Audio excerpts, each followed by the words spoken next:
Right, என்ன நீங்க கேட்டது சொல்லுங்க.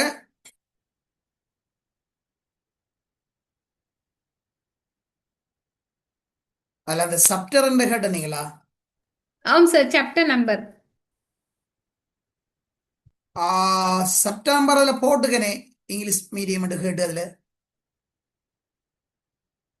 இது பாஸ்வேர்ட் தானே பாக்குறோம் நாங்க. இந்த இதுக்கு கேள்விக்கு. இந்த கேள்விக்கான விஷயத்தை இங்க கண்டுபிடிக்கலாம்னு கேட்டேன் சார். Right right right. இது வந்து தாவன விதிக்கோவ 6ஆம் அத்தியாயத்துல வரும்.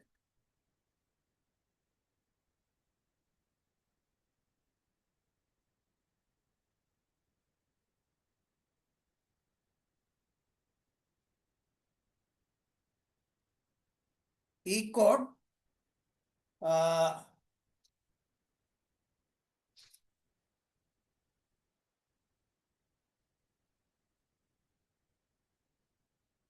ஈகோட் 6ஆம் அத்தியாயம் செப்டர் 6ல வருமா? விளங்குதா சொல்றது? கேக்குதா? Okay sir, thank you. செப்டர் 6ல வரும். இதுல தாவர விதிக்கோவ 1லிருந்து 6ஆம் அத்தியாயம் வரையும் பொதுச்சவாணைக்குள்ள ஒழுங்கு விதியையும் நாங்க பார்க்கணும். ஒழுங்கு விதி தான் மேலோங்கி நிற்கும். சேவை சான்றிதழ் அந்த ஒழுங்கு விதியில இல்ல, ஈகோடெல்லாம் இருக்கு.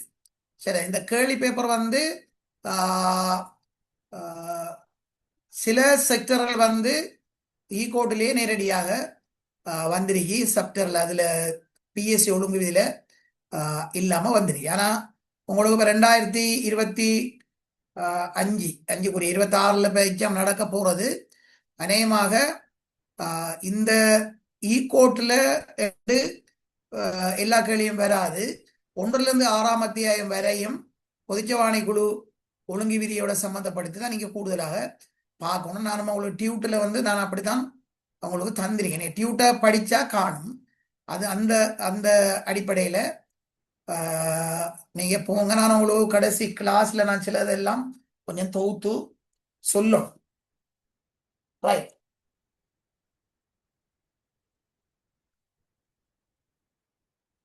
ஓய்வு பெற்றதன் பின்பு சேவை விட்டு செல்ற ஒரு உத்தியோகத்தர சேவை சான்றிதழில் உள்ளடக்கப்பட வேண்டிய விடயம் ஒன்று, உத்தியோகத்தனுடைய பெயர்.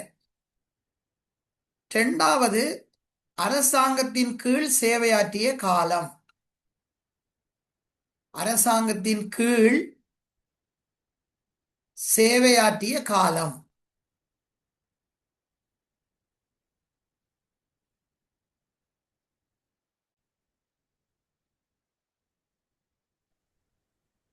மூன்றாவது, திணைக்களங்களின் பெயர்களுடன்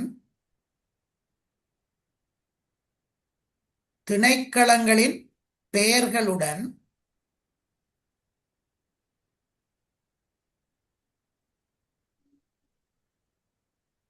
திணைக்களங்களின் பெயர்களுடன் திகதிகள் உள்ளிட்ட திகதிகள் உள்ளிட்ட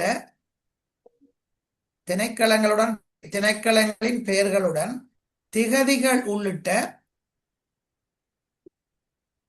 அவரால் வகித்த பதவி நிலைகள். அவரால் வகித்த பதவி நிலைகள்.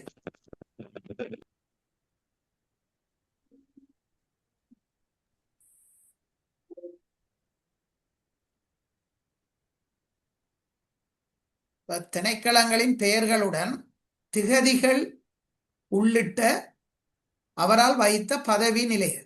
எந்தெந்த இடங்கள்ல திணைக்களம் அல்லது சேவைகள்ல என்னென்ன தேதி தொடக்கம் எந்த தேதி வரையும் அவர் வேலை செய்திருக்கார், என்னென்ன பதவி வகித்திருக்கார் என்றது அப்படி வரும். அடுத்தது, அரசாங்க சேவையினை விட்டு விலகுவதற்கான காரணம். ஓய்வு பெற்றமை என்று போடலாம், அல்லது வேற அடிப்படையில் என்றால் அந்த காரணத்தை போடணும். இவர் ஓய்வு பெற்ற பின்பற்றபடி அவருக்கு ஓய்வு பெற்ற என்று வரும். நான் கொடுக்கிறது அரசாங்க சேவையினை விட்டு விலகுவதற்கான காரணம். இது பொதுவாக தான் அவங்க அதில் ஈக்குவலில் போட்டிருக்காங்க. நாங்க அப்படித்தான் எழுதணும். அரசாங்க சேவையினை விட்டு விலகுவதற்கான காரணம்.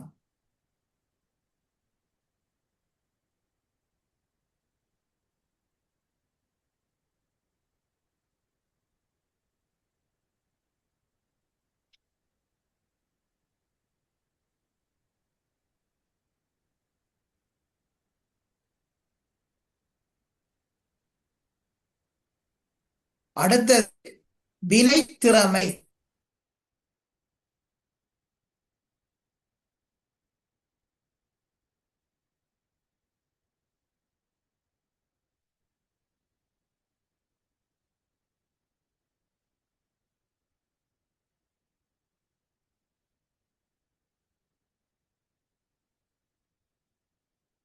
அடுத்தது பொது நடத்தை. அஞ்சாவது வினைத்திறமை, ஆறாவது பொது நடத்தை.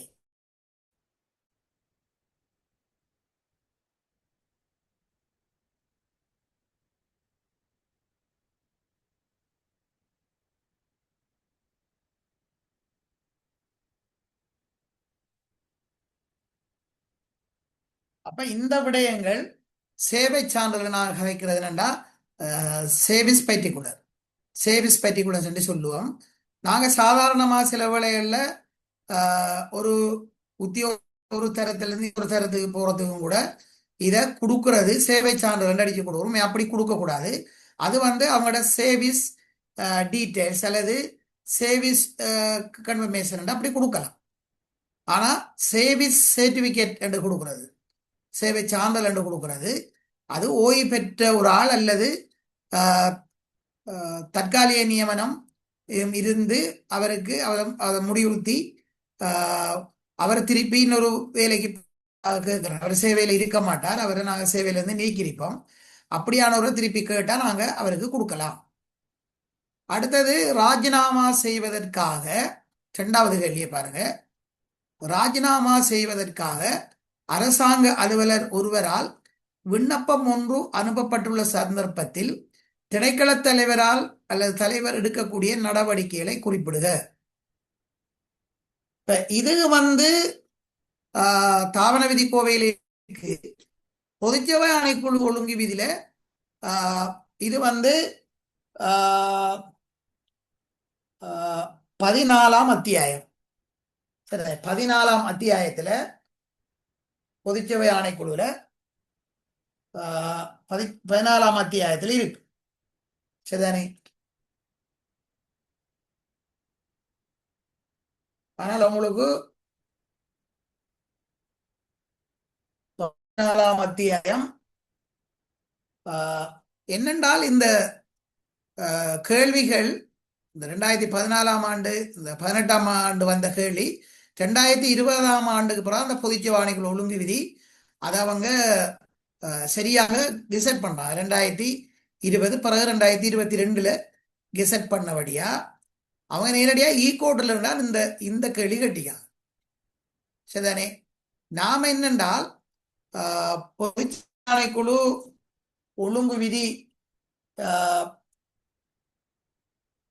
14வது செப்டர், அதை நோட் பண்ணிக்கொள்ளுங்க. பொதுச்சபை ஆணைக்குழு ஒழுங்கு விதியில 14வது அத்தியாயம். அந்த அத்தியாயத்திலையும் கேள்வி வரும். அதை நான் உங்களுக்கு போடுறேன். அந்த அத்தியாயத்தை நான் உங்களுக்கு எழுதி கொள்ளல. பொதுச்சபை ஆணைக்குழுல அதுவும் அந்த அத்தியாயம் தான் பார்க்கணும்.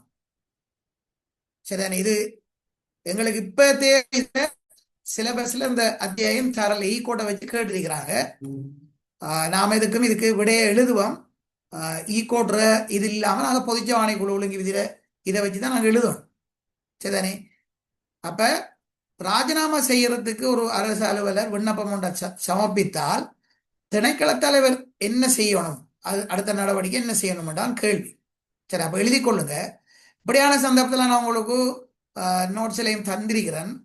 ராஜினாமா செய்யறதுக்கு ஒருவர் ஒரு விண்ணப்பம் ஒன்றா தருவாராக இருந்தால் அந்த உத்தியோகத்தர் சில விடயங்கள் நிபந்தனைகளை அவர் பூர்த்தி செய்திருக்காருன்னு பார்க்கணும். சரிதானே? சில நிபந்தனைகளை அவர் பூர்த்தி செய்திருக்கிறாரா, அதாவது அந்த உத்தியோகத்தர் ஏதாவது அரசாங்கத்துக்கு சேவையாற்றணும் என்று சொல்லி ஏதாவது உடன்படிக்கைகள் அவருக்கு செய்யப்பட்டிருக்கா. அது ஒடுக்காற்று நடவடிக்கை அவருக்கு இப்ப எடுக்கப்பட்டு கொண்டிருந்தா அவருடைய ரிசைனை நாங்க கொடுக்க கூடாது. ரிசைன்ன்றது ராஜினாமா. ரிசைன் அல்லது ராஜினாமா அல்லது பதவி கேட்டு விலகிறது என்று சொல்லுவாங்க. பதவியிலிருந்து கேட்டு விலகிறது. சரிதானே? அப்ப அடுத்தது அவர் எல்லா அரசாங்க சொத்துக்களையும் அவர் முறைப்படி திருப்பி கொடுத்து அவர்கிட்ட பேர்ல இப்ப எந்த இதுகளும் இல்லை, அதாவது சொத்துக்கள் இதுகளும் இல்லை. அடுத்தது அரசாங்க அந்த உத்தியோகத்தில் நீதிமன்றத்தில் ஏதாவது சில வழக்குகள், அதாவது அரசு சேவையில் இருக்கக்குள்ள நடந்த சில விடயங்களுக்காக நீதிமன்ற வழக்குகள் முடிவுறுத்தாம இருக்காண்டு பார்க்கணும். ஏன்னா அவர் சைன் பண்ணிட்டாருன்னா பிறகு அவரை நாங்க இது செய்யலாது. மற்றது அவர் அரசாங்கத்தோட ஏதாவது பிணைய உடன்படிக்கை ஒன்று செய்திருக்கிறாரா என்றத பார்க்கணும். மற்றது அவர்கிட்ட இருந்து அரசாங்கத்திலிருந்து ஏதாவது பணம், கடன், பணத்தொகைகள் ஏதும் அறவிட வேண்டியிருக்கா அல்லது நிலுவைகள் இருக்குதான்றதை திருப்திப்படணும். சரி, வேற ஏதும் பொறுப்புகள் இருந்து அவர் விடுபடணும்டா எல்லா பொறுப்புகள் இருந்தும் அவர் விடுபட்டுட்டாரா என்று அரச அந்த உத்தியோகத்தர் நிறுவன தலைவர் அதுல திருப்திப்படணும். சரிதானே? இப்படியான விடயங்கள்ல திருப்திப்பட்டால் சரிதானே, அல்லது இதுல ஏதும் அவரால் பூர்த்தி செய்யப்படாத நிபந்தனைகள் இருந்தால் எல்லாவற்றையும் சேர்த்து அவர் நியமன அதிகாரிக்கு சரிதானே, நியமன அதிகாரிக்கு அவர் எல்லா ரிப்போர்ட்டையும் அனுப்பணும். சரிதானே? அதே போல இந்த பதவி விலகிற உத்தியோகத்தரிடமிருந்து அவருக்கு எழுத்துல நாங்க சொல்லணும் என்னென்றால், நீங்க பதவி விலகிறதால இந்த இந்த நியமனத்துக்கு நீங்க திருப்பி வரையில அனுகூலம் எல்லாம் உங்களுக்கு உரிமைகள் அனைத்தும் உங்களுக்கு கிடைக்காம போகும். அதாவது பென்ஷன், டவுலியனப்பி அல்லது பணிக்கொட அப்படி ஒன்றும் கிடைக்காம போகும் என்று அவருக்கு நாங்க எழுத்துல கொடுத்து அவர் அதை பெற்றுக்கொண்டார். அந்த அறிவித்தல் என்ற அதை ரிசீவ் பண்ணி நாங்கள் எடுக்கணும். எடுத்துட்டு அதையும் கூட நாங்கள் நியமன அதிகாரிக்கு அனுப்பி வைக்கணும். சரி, அப்ப நியமன அதிகாரி தொடர்ந்து இவரை பதவியிலிருந்து விலக அந்த கோரிக்கையை ஏற்றுக்கொள்ளலாமா இல்லையாண்டு அவர்கிட்ட இருந்து ஒரு கடிதம் வந்தால் தான் அவர் பதவியிலிருந்து விலகலாம். அப்ப அதுவரையும் நாங்க அந்த நியமன அதிகாரிக்கு அனுப்ப வேண்டிய இந்த நிபந்தனைகள் அல்லது திருப்திப்பட வேண்டிய விடயங்களை நாங்க இருக்காண்டு ஆய்வு செய்துட்டு, அதே போல அந்த உத்தியோகத்தருக்கும் எந்த நலன்களும் உங்களுக்கு கிடைக்காது நீங்க ரிசைன் பண்ணா என்று சொல்லி அந்த கடிதத்தையும் எடுத்து நியமன அதிகாரிக்கு அனுப்பணும். அவ்வளவும் செய்யும்.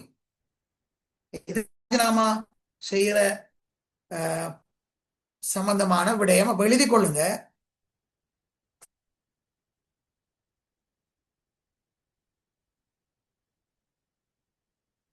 பதவி விலகல் கடிதம் கிடைக்க பெற்றதும், பதவி விலகல் கடிதம் ராஜினாமாண்டும் பிரேக்கெட்டுக்குள்ள போட்டுக்கொள்ளுங்க. ராஜினாமாண்டானே அவங்க கேட்கிறாங்க. ராஜினாமா செய்வதற்கான கடிதம் அல்லது விண்ணப்பம் என்றும் போடலாம். விண்ணப்பம் கிடைக்க பெற்றதும் திணைக்கள தலைவர்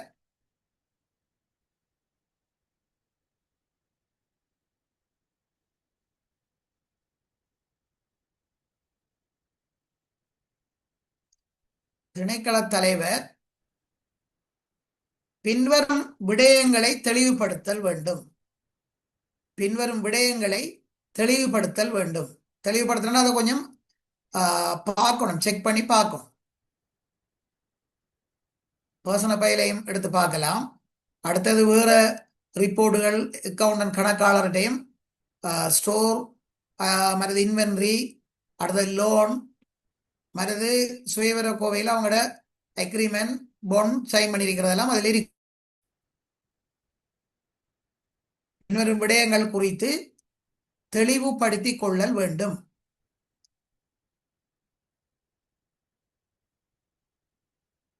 அதுல ஆனாவனாண்டு எழுதுங்க 1, 2. குறித்த உத்தியோகத்திற்கு எதிராக குறித்த உத்தியோகத்திற்கு எதிராக ஒழுக்காற்று நடவடிக்கை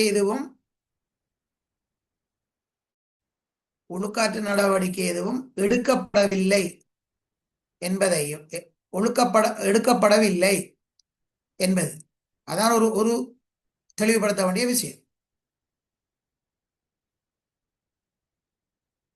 அடுத்தது, உத்தியோகத்திற்கு எதிராக ஒழுக்காறு நடவடிக்கை எடுப்பதற்கான உத்தேசம் இல்லை என்பது. ஒழுக்காறு நடவடிக்கை எடுக்கிறதுக்கான உத்தேசம் ஒன்று இருக்கும் என்று சொன்னாலும் நாங்கள் அதை அவருடைய பதவி விலகலை ஏற்றுக்கொள்ள இயலாது. அப்ப ஒழுக்காற்று நடவடிக்கை எடுக்கப்படும் உத்தேசம் இல்லை என்பதையும் அது குறித்தும் தெளிவுபடும்.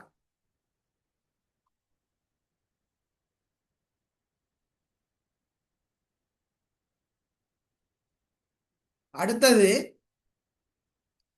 உத்தியோகத்தர் ஒரு குறிப்பிட்ட காலத்துக்கு சேவையாற்ற வேண்டும் என்ற குறித்த உத்தியோகத்தர் குறிப்பிட்ட காலத்துக்கு சேவையாற்ற வேண்டும் என்ற உடன்படிக்கை அல்லது முறி இல்லை என்பது. இருக்காலாண்ட பார்த்து இல்லை என்ற இதுல திருப்திப்படும்.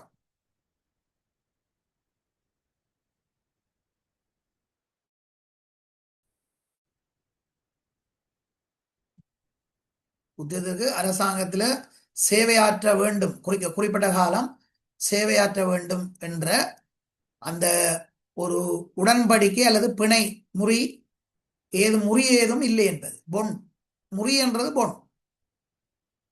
அடுத்தது எழுதுங்க,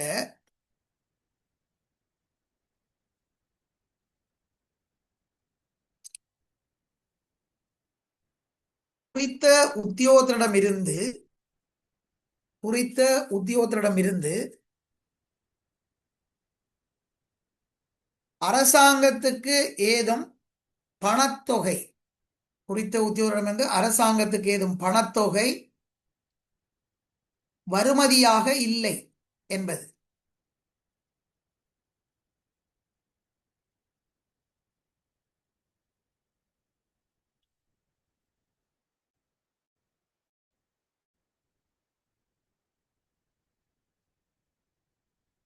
மற்றது எழுதுங்க, உத்தியோகத்தர் தனது பொறுப்பில் இருந்த சகல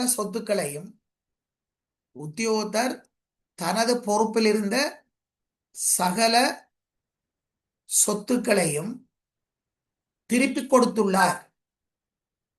உத்தியோகத்தர் தனது பொறுப்பில் உள்ள சகல சொத்துக்களையும் திருப்பிக் கொடுத்துள்ளார் என திருப்திப்படும் என்று போடுங்க. என்று போட்டா சரி. பின்வர திருப்திப்படுத்தணும் போட்டீங்க, தெளிவுபடுத்தணும். அப்ப திருப்பி கொடுத்துள்ளார் என்பது என்று போடலாம், என்பது என்றும் போடலாம்.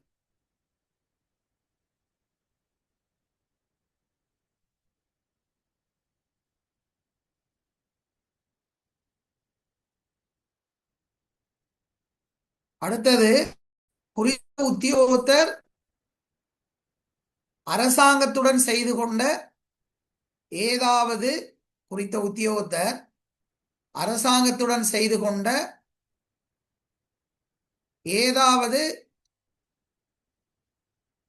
பிணைய உடன்படிக்கைக்கு குறித்த உத்தியோகத்தர் அரசாங்கத்துடன் செய்து கொண்ட ஏதாவது பிணைய உடன்படிக்கைக்கு இன்னொரு பிணைகாரரை அவர் பிணையொன்றுக்கு அவர் அரசாங்கத்தின் மீது பொறுப்பாக இருந்தார் என்றால், இவர் ரிசைன் பண்ணிட்டு போயிட்டாருன்னா அந்த பிணையத்தை இவர் தான் பிணையா இருந்திருக்கார், பிணையமாக இருந்திருக்கு. அப்ப அது அரசாங்கத்துக்கான ஏதாவது வருமதி வரணும்னா அந்த பிணையத்தை நாங்க வச்சு அதை அறவுடையலாம் போகும். அப்படி என்று சொன்னால் ஒரு பிணையமாக இருந்தார் என்றால் இவர் அதையிலிருந்து இன்னொரு ஆள் அதுக்கு ஏற்பாடு செஞ்சிருக்காரான்னு பார்க்கணும். சரிதானே? இன்னொரு உத்தியோகத்தரை பிணைகாரராக ஏற்பாடு செய்திருக்கான்றத பார்க்கணும். சரிதானே? மற்றது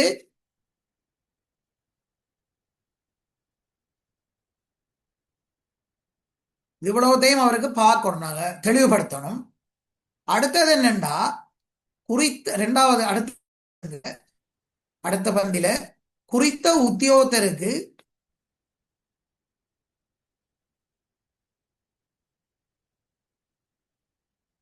குறித்த உத்தியோகத்தருக்கு திணைக்கள தலைவர் குறித்த உத்தியோகத்தருக்கு திணைக்கள தலைவர்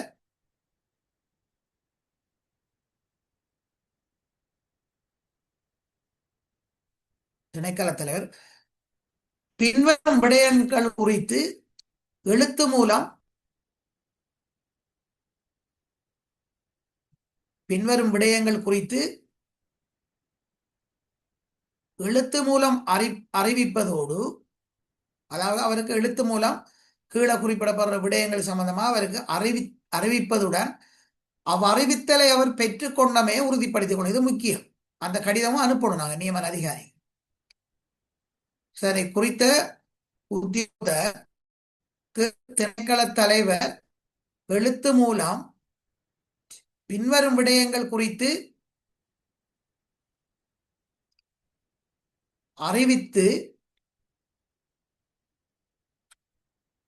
அறிவித்தலை உத்தியோகத்தர் பெற்றுக்கொண்டமையை உறுதிப்படுத்தல் வேண்டும். அது 2 பாயிண்ட் தான். அதுல எழுதுங்க. ஒன்று, பதவியிலிருந்து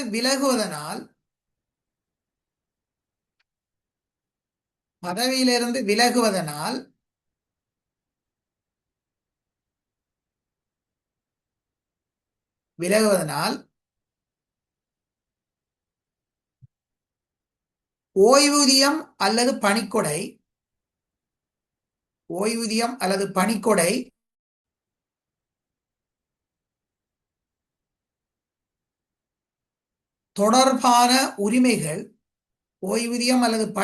தொடர்பான உரிமைகள் கிடைக்காமல் போகும் என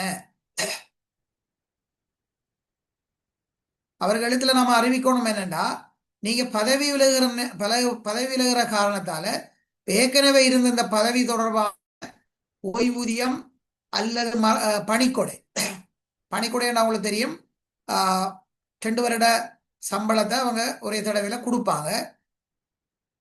அப்ப அந்த பணிக்கொடையோ ஓய்வூதியமோ உங்களுக்கு கிடைக்காமல் போகும் என்றத அவருக்கு எழுத்து மூலம் நாங்க கட்டாயமாக அறிவிக்கணும். அறிவிச்சு அதை பெற்றுக்கொண்டதை நாங்க உறுதிப்படுத்தி எடுக்கணும். அடுத்தது, பதவி முன்னரான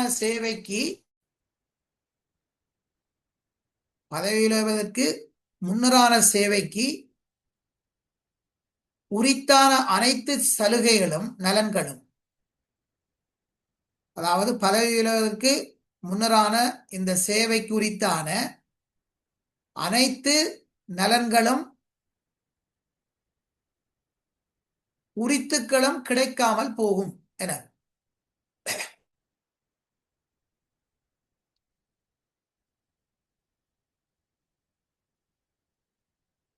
அப்ப இந்த விஷயங்களை 2 விஷயத்தையும், ஒன்றோ பதவியிலிருந்து விலகிறதால ஓய்வூதியம் அல்லது பணிக்கூட அது சம்பந்தமான நலன்கள் கிடைக்காம போகும் உங்களுக்கு.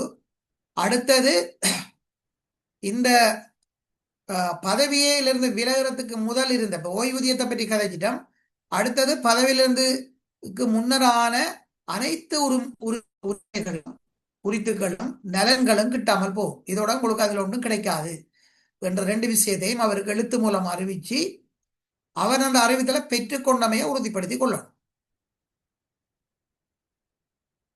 பிறகு கடைசியா என்ன செய்யணும்டா, திணைக்கள தலைவர் இந்த மேற்படி விண்ணப்பத்தையும் மற்றது இந்த உத்தியோகத்தர் சம்பந்தமான இப்படி அனுப்பின கடிதங்கள் அறிக்கையும் நியமன அதிகாரிக்கு அனுப்பி வைக்கணும். நியமன அதிகாரி தான் பதவியிலிருந்து விலகுற அந்த ரிசைன் நோட்டீஸை அல்லது அவருடைய ரிக்வயர்மெண்ட்டை ஏற்றுக்கொள்றதா இல்லையா என்று தீர்மானம் எடுப்பார் நியமன அதிகாரி. அப்ப அந்த நியமன அதிகாரிக்கு நாங்கள் எல்லா ஆவணங்களையும் அவருடைய விண்ணப்பத்தோட சேர்த்து நாங்க அனுப்பி வைக்கணும். அப்ப அவர் நியமன அதிகாரி பார்த்துட்டு இவரை பதவியிலிருந்து விலகிறதுக்கான அனுமதியை கொடுக்கிறதா இல்லையா என்று தீர்மானம் எடுப்பார். அப்ப இது ஒரு நியமன அதிகாரி தான். சரி, இது கொஞ்சம் நீளமான கேள்வி விட என்று யோசிக்காம உங்களுக்கு ஞாபகம் இருக்கிற விஷயங்கள், அந்த ஒரு உத்தியோகத்தர் பிணை முறையோட சம்பந்தப்பட்டிருக்காரா, அல்லது அரசாங்கத்துடைய பணங்கள் அதாவது கடன்கள் எடுத்து அதை செட்டில் பண்ணிட்டாரா, அடுத்தது ஒழுக்காற்று நடவடிக்கை எடுக்கிறதுக்கான எடுக்கப்பட்டு கொண்டிருக்கா அல்லது எடுக்கிறதுக்கான உத்தேசம் எதுவும் இருக்கா என்றத பார்க்கணும். அல்லது அவர பிணை பிணை தான் பிணைக்கு இன்னொரு உத்தியோகத்தரை அதுக்கு பதிலாக பதிலீடு செய்திருக்கிறாரா என்ற விடயங்களையும் பார்த்துட்டு அடுத்தது அவருக்கு சொல்ல பணிக்கொடைகள் ஓய்வூதிய இதுகளை உங்களுக்கு இல்லாம போகும்ன்றதையும், மற்றது இதுக்கு முன்னரான சேவைக்குரிய அனைத்து உரிமங்கள் அல்லது அனுகூலங்கள் கிடைக்காமல் போகும் என்றதையும் அவருக்கு அறிவிச்சுட்டு அதுக்கு பிறகு இந்த அறிவிப்புகள் டாக்குமெண்ட்ஸ் எல்லாம் அவர விண்ணப்பத்தோட சரிதானே அனுப்பி வைக்கணும் நியமன அதிகாரி தான் அதுக்கு பிறகு முடிவெடுப்போம். அதுவரை இந்த உத்தியோகத்தர் வேலைக்கு வரணும். 1 மாதம் முன்னறிவித்தல் கொடுத்து ஓய்வு பெறல் பதவி விலகலாம். ஒரு உத்தியோகத்தர் 1 மாதம் முன்னறிவித்தல் கொடுத்து தன்னுடைய பதவியிலிருந்து விலகி கொள்ளலாம். சரி, ஆனால் அவருக்கான இந்த கடிதம் எல்லாம் அனுப்பி வச்சு நியமன அதிகாரிகிட்ட இருந்து அவருடைய பதவி விலகல் ஏற்றுக்கொள்ளப்பட்டு வந்தால் மட்டும்தான் அந்த அனுமதி பதவி விலகலாக எடுக்கப்படும். இவர் தொடர்ந்து அலுவலகத்துக்கு வரணும். அப்படி வராம போய் பதவி விலகல் ஏற்றுக்கொள்ளப்பட்டால் ரிசைன் லெட்டர் கொடுத்துட்டு இருந்தானே நாங்க நீ போக தேவையில்லைன்னுட்டு பதவி விலகல் ரிஜெக்ட் ஆகினால் அவர் வராம விட்டாருண்டா அவருக்கு விஓபி சேவ் பண்ணணும். பதவியிலிருந்து தானாக விலகியதாக கருதி அவருக்கு நடவடிக்கை எடுக்கும். சரிதானே? இந்த ராஜினாமா சம்பந்தமானது உங்களுக்கு பொதுச்சவாளர்கள் இல்லாட்டியும் ஆனால் தாவன விதி கோவில் இருக்கின்றபடியா நாங்க கேள்வியாக பார்க்கிறோம். அடுத்தது 6வது, அலுவலர் ஒருவருக்கு காலங்கடந்த விடுமுறை அனுமதிக்கக்கூடிய சந்தர்ப்பங்கள். இது நாங்கள் டியூட்ல பார்த்துட்டு இது சந்தர்ப்பங்களை தான் கேட்கிறாங்க. சரி, காலங்கடந்த விடுமுறை இப்படி வழங்கப்படும் என்று கேட்கல, சந்தர்ப்பம் எப்படியான சந்தர்ப்பத்துக்கு கொடுக்கிறது. நாங்க ஒரு 6 வகையான சந்தர்ப்பம் நாங்க எழுதியிருக்கோம் காலங்கடந்த விடுமுறையில. அப்ப 1க்கு 6வது கேள்வியில 1வதுக்கு எழுதி கொள்ளுங்க. உத்தியோகத்தரின் சுயினம். 6 வகையான சந்தர்ப்பம் இருக்கு.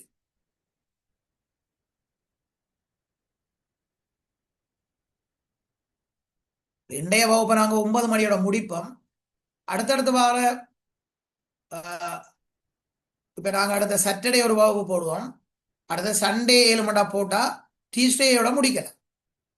சரி, வார டியூஸ்டேயோட முடிக்கலாம். இப்ப சாட்டர்டே சண்டே டியூஸ்டே அப்படி முடிச்சு விடலாம். சரிதானே? அதோட முடிக்கலாம். அப்படி செய்யற ஐடியா இருக்கா?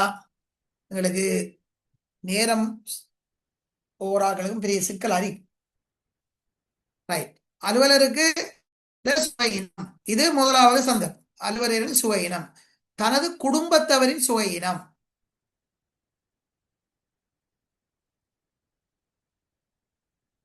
தனது குடும்பத்தவரின் சுகையினம்.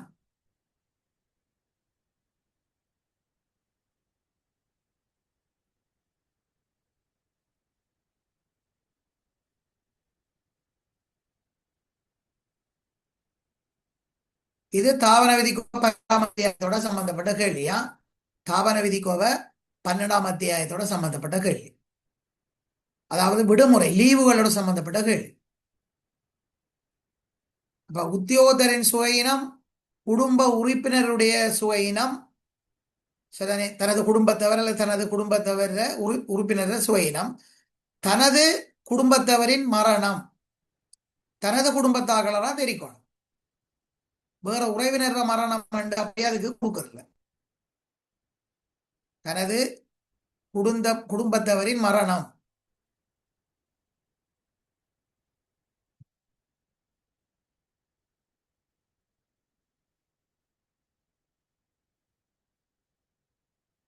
மறது சமய சடங்கு. சமய சடங்குன்னா சமய ரீதியான ஏதாவது இப்ப சிலாக்கள் மரணம் அடைஞ்சா குடும்ப அங்கத்தவர சில சமய சடங்குகளை செய்வாங்க. 8:31 அப்படியெல்லாம் செய்வாங்க. 31 நாள் நிலை வஞ்சல அப்படியான நேரம் ஒரு தேவைப்படுற லீவுகளை கொடுக்கலாம். அது சமய நம்பிக்கையோட சம்பந்தப்பட்ட விஷயம் என்றதால் அது ஏற்றுக்கொள்ளப்பட்டிருக்கு. அடுத்தது உத்தியோகத்தரின் திருமணம். ஒரு உத்தியோகத்தர திருமணத்துக்கு நாங்க இது கொடுக்கலாம். உத்தியோகத்தர திருமணம் உறவினர்கள திருமணம் இல்லை. குடும்ப உறுப்பினர் திருமணத்துக்கும் இல்லை. அண்ணன் தம்பி அல்லது சகோதர சகோதரிகள் அப்படி இல்லை. உத்தியோகத்தர திருமணத்துக்காக தான் இது கொடுக்கலாம்.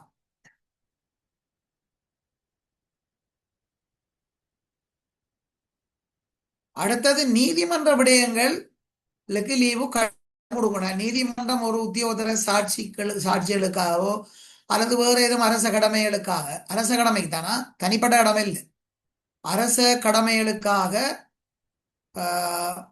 செல்வதற்கு கொடுக்கலாம்.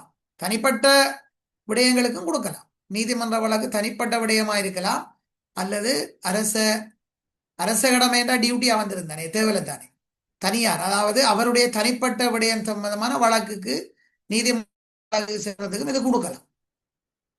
சரிதானே? அவருக்கு நம்ம இல்லையென்று சொல்லல. அப்படி லீவ் எல்லாம் முடிஞ்சிருந்தா காலங்கடத்த லீவிலையாவது கொடுக்கணும் அவருக்கு. சரிதானே? அடுத்தது 2வது கேள்வியில முதலாவது ஆனா பிரிவு அரசாங்கத்துக்கு நிறைவேற்றிய சேவைக்காக அரசாங்க அலுவலர் ஒருவர் கொடுப்பன ஒன்றை பெற்றுக்கொள்ளக்கூடிய சந்தர்ப்பம். அரசாங்கத்துக்கு நிறைவேற்றிய சேவைக்காக கொடுப்பன பெறுற சந்தர்ப்பம் அது நாங்க ஒரு கேள்வியில பார்த்திருக்கோம். எழுதி கொள்ளுங்க. சுங்கத் திணைக்களத்தின் மேலதிக நேர படிகள். சுங்கத் திணைக்களத்தின் மேலதிக நேரப்படி. சுங்கத் திணைக்களத்துல சில எங்கட கடமைகளுக்கு மேலதிகமாக சேவையாற்றுறது. அப்படி சேவையாற்றினால் விசேடமாக அவங்களுக்கு அந்த கொடுப்பு. சுங்கத் திணைக்களத்தின் மேலதிக நேர படிகள் முதலாவது.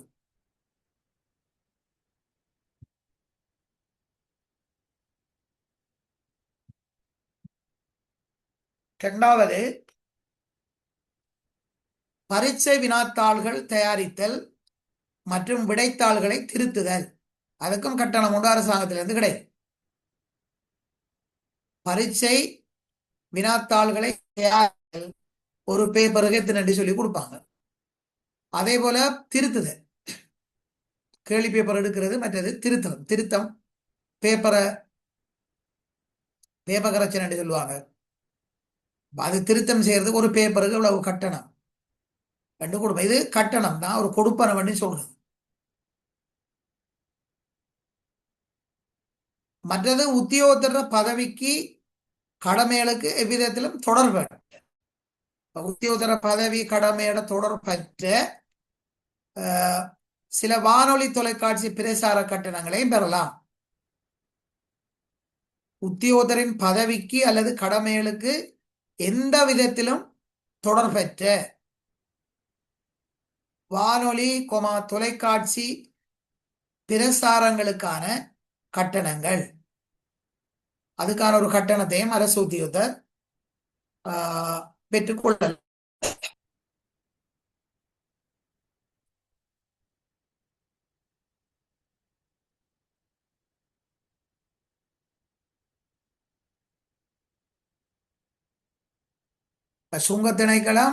சுங்கத்திணைக்களத்துல அவங்களோட சம்பளத்தோட அவங்களுக்கு வேலை செய்யறதுக்கு ஒரு குறிக்கப்பட்ட நேரம் வேலை செய்யறது ஓவர் டைம் மட்டும் கொடுக்குறது. அது சுங்கத்திணைக்களம் தானே, மற்ற ஓவர் டைம் இல்லை. மற்றது இல்லது இது வந்து மேலதிகமாக நிறைவேற்றி கொடுக்குற சேவை. அதே போல பரீட்சை வினாத்தாள்கள் தயாரிக்கிறது, அதே போல அதை திருத்தம் செய்யறது, அதுக்கான கட்டணம். மற்றது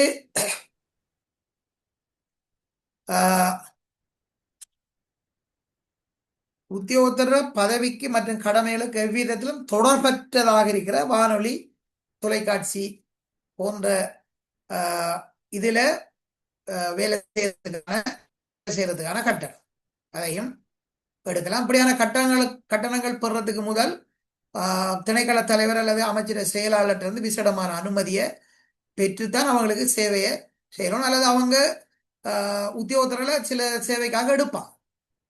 பரீட்சை வினாத்தாள் தயாரிக்கிறது அல்லது பரீட்சை மேற்பார்வை அல்லது இந்த வினாத்தாளை திருத்துறதுக்கு அவங்க கோல் பண்ணி எடுப்பான். அப்படியான நேரம் அதுல சம்பந்தப்பட்ட எக்ஸ்பர்டா உடைய ஆட்கள் தான் அவங்க எடுப்பாங்க. அப்படியான ஆட்கள் ஒரு கட்டணம் கொடுக்கிறது. அடுத்ததை பாருங்க, ஆவணா மாவட்ட நீதிமன்றம், மஜிஸ்ட்ரேட் நீதிவான் நீதிமன்றம் போன்றவற்றின் செயற்பாடுகளுக்குரியதாக அரசாங்க அலுவலர்களுக்கு கட்டணம் அறவிடக்கூடியது என்ன பணிகளுக்கு என குறிப்பிடுக. அரசாங்க அலுவலர்கள் சில வேலைகளுக்காக கட்டணம் அறவிடலாம். கட்டணம் எந்த அலுவலர்களுக்கு கேட்காங்க. நீதிமன்றத்துல மாவட்ட நீதிமன்றம் அறியலாம் அல்ல மஜிஸ்ட்ரேட் ரெண்டு சொல்றது நீதவான் நீதிமன்றம். சரி, அவங்களோட என்ன செயற்பாடுகளுக்காக அலுவலர்களுக்கு கட்டணம் அறவிடலாம். ஒன்று சார், எக்ஸ்கியூஸ் மீ சார், ஓ அந்த உத்தியோகத்தில் அந்த வானொலி பிரசாரம் அது என்ன சார்? அது கொஞ்சம் விளங்கல கொஞ்சம். அதென்னு சொன்னால் இந்த உத்தியோகத்தர் செயற்பாடுகளுக்கு பாதிப்பில்லாத, தொடர்பில்லாத, இப்ப உத்தியோகத்தரோட அந்த செயற்பாடோட தொடர்பா இருக்க கூடாது. ஆனா வானொலி தொலைக்காட்சி இதுகள்ல சில அறிவித்தல்கள் அல்லது சில விளம்பரங்களை செய்து அவங்க அப்படியானதில் கேட்பாங்க. அப்படியானதை அனுப்பினால் அவங்களுக்கு ஒரு கட்டணம் கொடுப்பாங்க. அல்லது இப்போ ஒரு செய்திகளை தயாரித்து அவங்களுக்கு கொடுக்கலாம்.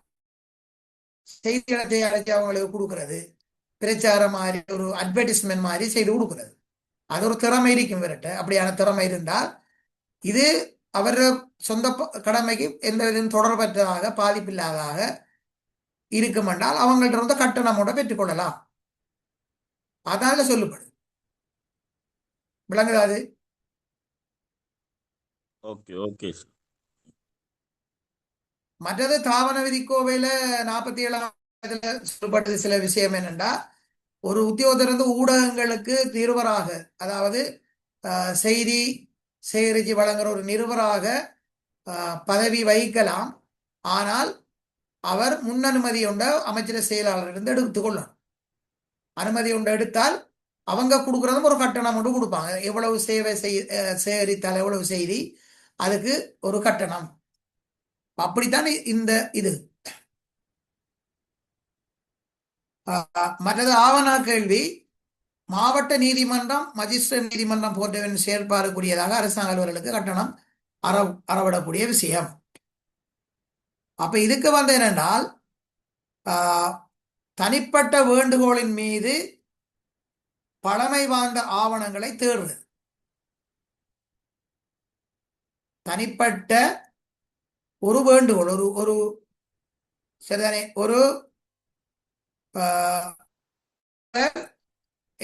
ஒரு பழமையான ஒரு ஆவணம் ஒன்று, நீதிமன்றத்தில் இருக்கிற ஆவணம் ஒன்றை தேடி எடுத்து தாரதுக்காக, அவருக்கு தேடி எடுத்து கொடுக்கறதுக்காக லோயரோடாக அவர் அதை கேட்டிருக்கலாம். ஒரு ஆவணம் ஒன்று தேவையில்லை, வழக்கோட சம்பந்தப்பட்ட ஆவணமா இருக்கலாம். அப்படியான நேரம் இந்த ஆவணத்தை தேடி கொடுக்கறதுக்கு யாரு தேடி கொடுக்கணும்னா அங்க இருக்கிற உத்தியோகத்தில் தான், ரெக்கார்ட் ரூமில் இருக்கிறவர் அல்லது அதோட சம்பந்தப்பட்ட ஸ்டோர் கீப்பர், அப்படியான ஆட்கள் தேடி கொடுப்பாங்க. அப்ப எத்தனை தேடி கொடுக்குறாங்களோ வழக்கோட சம்பந்தப்பட்டதுக்கு, அதுக்கு ஒன்று தேர்றதுக்கு இவ்வளவு கட்டணம், ஒரு ஃபைல் அல்லது ஒரு டாக்குமெண்ட் தேர்றதுக்கு இவ்வளவு கட்டணம் உண்டு.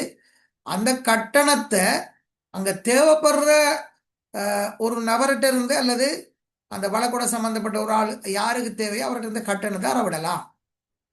அறவிட்டு இந்த உத்தியோகத்துக்கு தான் அதை கொடுப்பான். அடுத்தது வழக்கு புத்தகங்களை கட்டுதல். நீதிமன்றத்தில் உரியதான் கேட்டிருக்காங்க. வழக்கு புத்தகங்கள் எல்லாம் முடிய அந்த வழக்கு புத்தகங்களை கட்டுறதுக்கு ஒரு கட்டணம் பெற்றுக்கொள்ளலாம். அடுத்தது வழக்கு புத்தகங்களை பிரதி பண்ணல், கொப்பி பண்றது.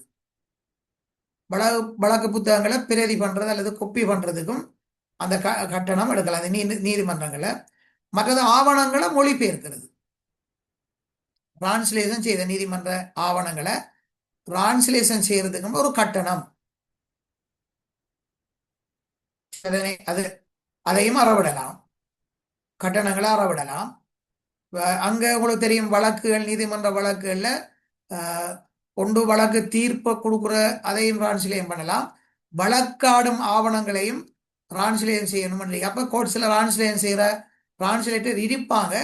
ஆனால் அவங்களோட சாதாரண டியூட்டிக்கு மேலதிகமாக இதை எத்தனை செய்யறாங்க, எத்தனை டிரான்ஸ்லேஷன் அல்லது எத்தனை விடயங்கள் நடக்குதுன்னு அவங்களுக்கு அதுக்கேற்ற வகையில கட்டணம் அரசாங்கம் கொடுக்கும். சரி, அரசாங்கம் அந்த கட்டணத்தையும் அவங்களுக்கு கொடுக்கலாம். மற்றது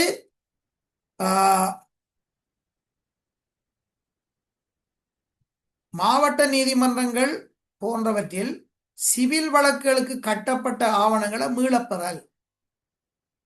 அதாவது இது என்னன்னா, மாவட்ட நீதிமன்றங்கள்ல சிவில் வழக்குகளுக்கு கட்டப்பட்டிருக்கும் சில ஆவணம். அப்ப அந்த ஆவணத்திலிருந்து சில ஆவணத்தை எங்களுக்கு மீள தாங்கண்டு கேட்கிற நேரம் அது கட்டப்பட்டிருக்கும். அப்ப அவுட்டு தான் அதை கொடுக்கணும். அப்ப இதுக்கு அவுட்டு கொடுக்குற அந்த ஊழியர்களுக்கான ஒரு கட்டணத்தை பெற்றுக்கொள்ளலாம். மற்றது சத்திய பிரமாணம், எவிடவிட், கோர்ட்ல எவிடவிட் செய்யறதுக்கும் ஒரு கட்டணம் உண்டு, அறவிடப்படும். அதை குறிக்கப்பட்ட உத்தியோகத்தர்களுக்கு இது வழங்கலாம். சரிதானே? அப்ப நீதிமன்றத்துல இப்படியான செயற்பாடுகளுக்கு அரசாங்க அலுவலர்கள் கட்டணத்தை அறவிடலாம். அவங்களுக்கு அந்த அனுமதி கொடுத்திருப்பாங்க. இப்ப நாங்க பார்த்த 7 வகையான விடயங்களுக்கு தான் அறவிடலாம். அப்ப இது விளங்குதானே உங்களுக்கு? சரி, நாங்க அடுத்த பேப்பரை பார்ப்போம். இன்னைக்கு 9 மணி தான் பார்க்கலாம். எனக்கு ஒரு வேலை ஒன்று இருக்கு.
இதுலயும் நல்ல கேள்விகள் இதுல இருக்கி.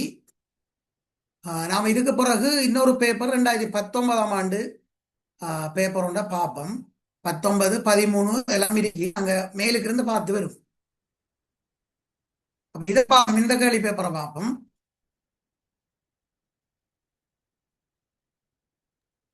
சார் எக்ஸ்கியூஸ் மீ, அந்த 2வது ஆவண கேள்விக்கும் இப்படியே கொஞ்சம் சொல்லலையே சார்.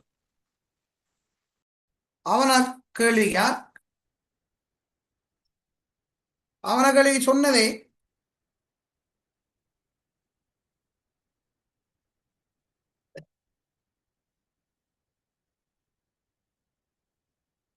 அதாவது 6வது கேள்வியில 2வது கேள்வியில வந்து 3 விடயங்கள் சொல்லியிருக்கோம். ஆனா ஓகே தானே?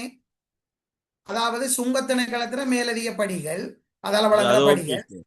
அது அது ஓகே சார். ஓகே, அது ஓகே. அடுத்தது ஆவணா வந்து மாவட்ட நீதிமன்றம், மஜிஸ்ட்ரேட் நீதிமன்றம் போன்றவற்றின் கூடியதாக அரசாங்க அலுவலர்களுக்கு கட்டணம் அறவிடக்கூடியது என்ன பணிகளுக்கு அதை நான் அப்போதே கதைச்சேன். அதாவது தனிப்பட்ட வேண்டுகோளுக்காக பழமை வாய்ந்த, அதாவது ஒரு வருட பழமை வாய்ந்த ஆவணங்களை தேடுவதற்காக கட்டணத்தை அறவிடலாம்.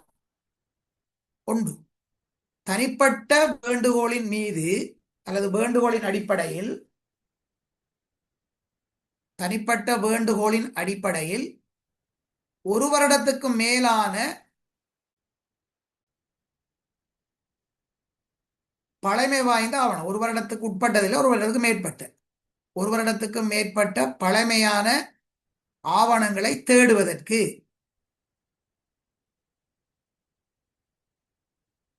அதுல 2வது வழக்கு புத்தகங்களை கட்டுதல், வழக்கு புத்தகங்களை கட்டுவதற்காக.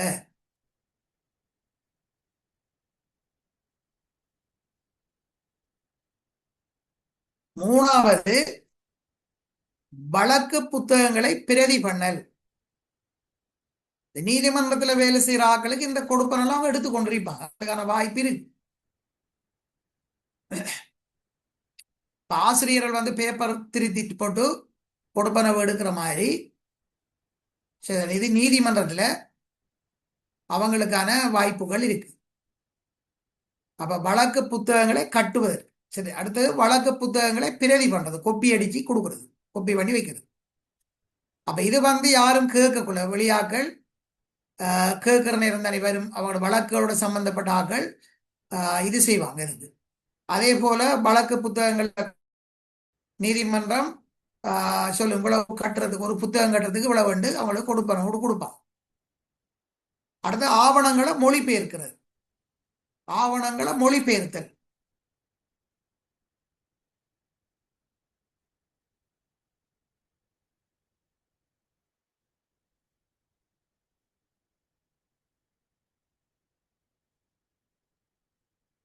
மற்றது மாவட்ட நீதிமன்றங்கள்ல சிவில் வழக்குகளுக்கு கட்டப்பட்ட ஆவணங்களை மீளப்பெறும். சிவில் வழக்குகளுக்கு சில ஆவணங்கள் கட்டுனா அதை மீள வழங்குறதுக்கான ஒரு கட்டணத்தை எடுக்கலாம். உரியாக்கள் கேட்கிற நேரம் அந்த கட்டிலிருந்து எடுத்து கொடுப்பாங்க அனுமதியோட.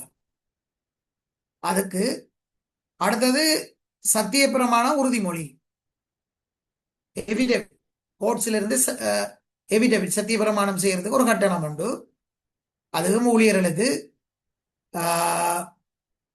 கொடுக்கலாம்.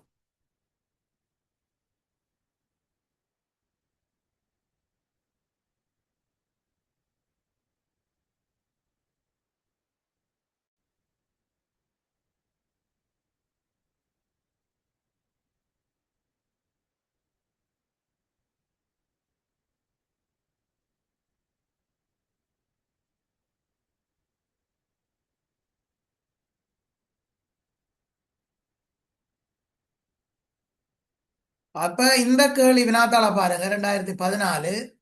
நாங்க இதுல கொஞ்சம் கேள்விகளை பார்ப்போம். கீழ் குறிப்பிடப்பட்ட விடயங்களுள் 4 பற்றி சுருக்க குறிப்புகள் எழுதுக.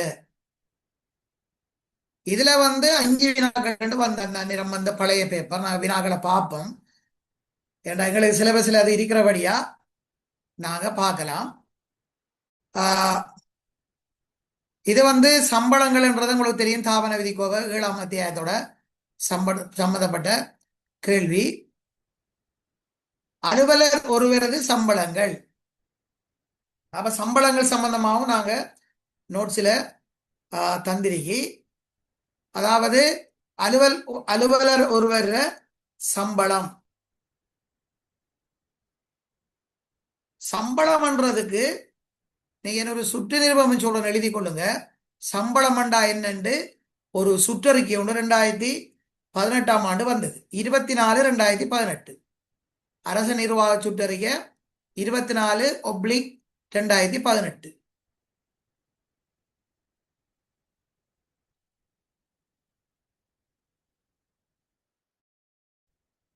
அப்ப நாங்க இதுக்கு முதல் சம்பளம் என்றா என்ன என்றதுக்கு ஒரு வரைவிலக்கணமாய் நாங்க எழுதும். சம்பளங்கள் என்று தந்தாங்கன்னா நாங்க சம்பளம் என்றா என்னண்டு நாங்க எழுதணும். அப்ப எழுதி கொள்ளுங்க.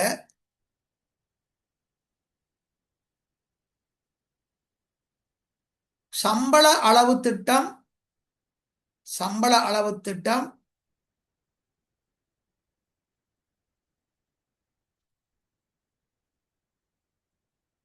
சம்பள அளவு திட்டம் அல்லது நிலையான சம்பளத்தின் கீழ், சம்பள அளவு திட்டம் அல்லது நிலையான சம்பளத்தின் கீழ்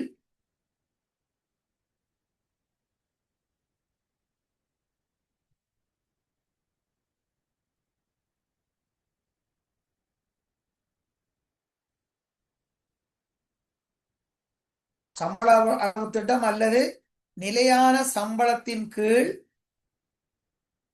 குறிப்பிடப்படும் கொடுப்பனவு அற்ற கொடுப்பனவு அற்ற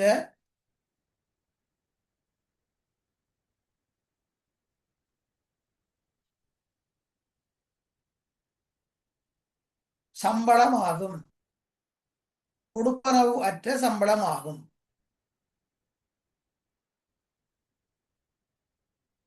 சம்பள அளவு திட்டம் அல்லது நிலையான சம்பளத்துக்கு கீழ் குறிப்பிடப்படும் கொடுப்பனவற்ற சம்பளம் ஆகும்.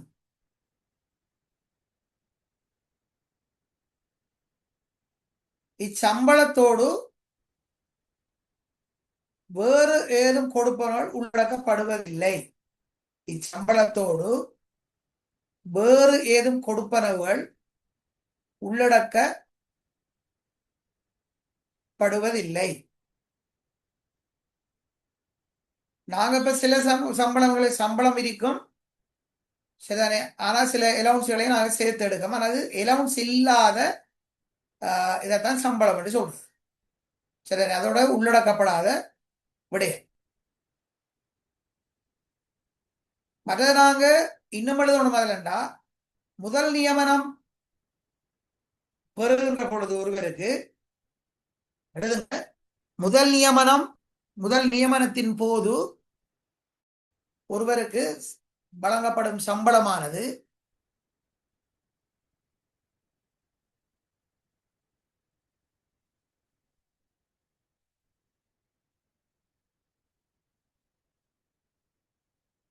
முதல் நியமனத்தின் போது ஒருவருக்கு வழங்கப்படும் சம்பளமானது சம்பள அளவு திட்டத்தின் ஆரம்ப படிமுறையாகும்.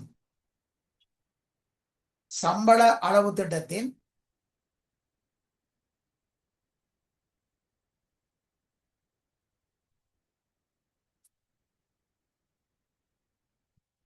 சம்பள அளவு திட்டத்தின் ஆரம்ப படி டெஸ்ட், முதலாவது இனிஷியல் சலரி.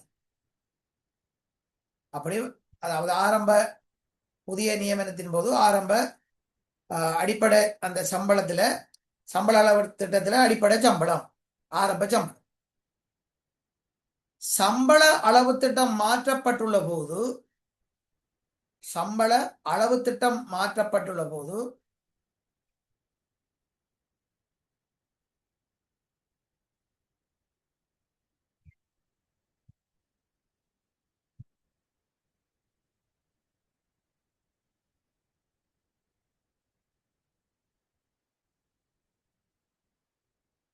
சம்பள அளவு திட்டம் மாற்றப்பட்டுள்ள போது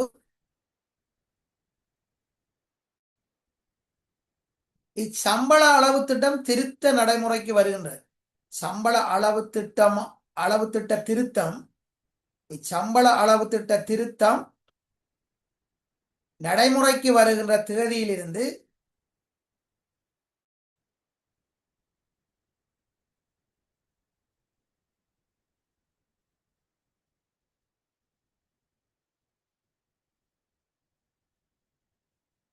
சம்பளம் மாற்றியமைக்கப்பட வேண்டும்.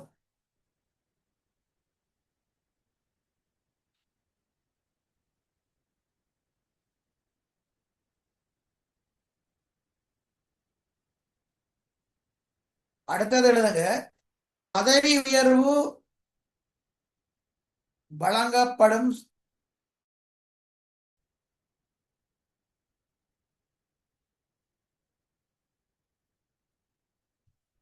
பதவியேறு வழங்கப்படும் தேதியிலிருந்து தேதி பதவி உயர்வு வழங்கப்படும் தேதியிலிருந்து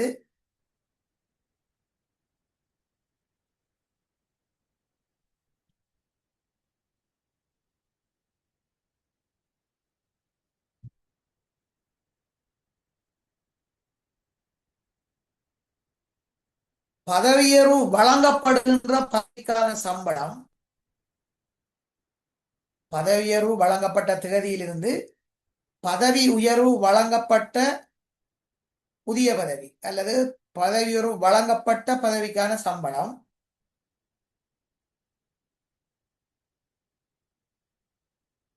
பொது நிர்வாக சுற்றறிக்கை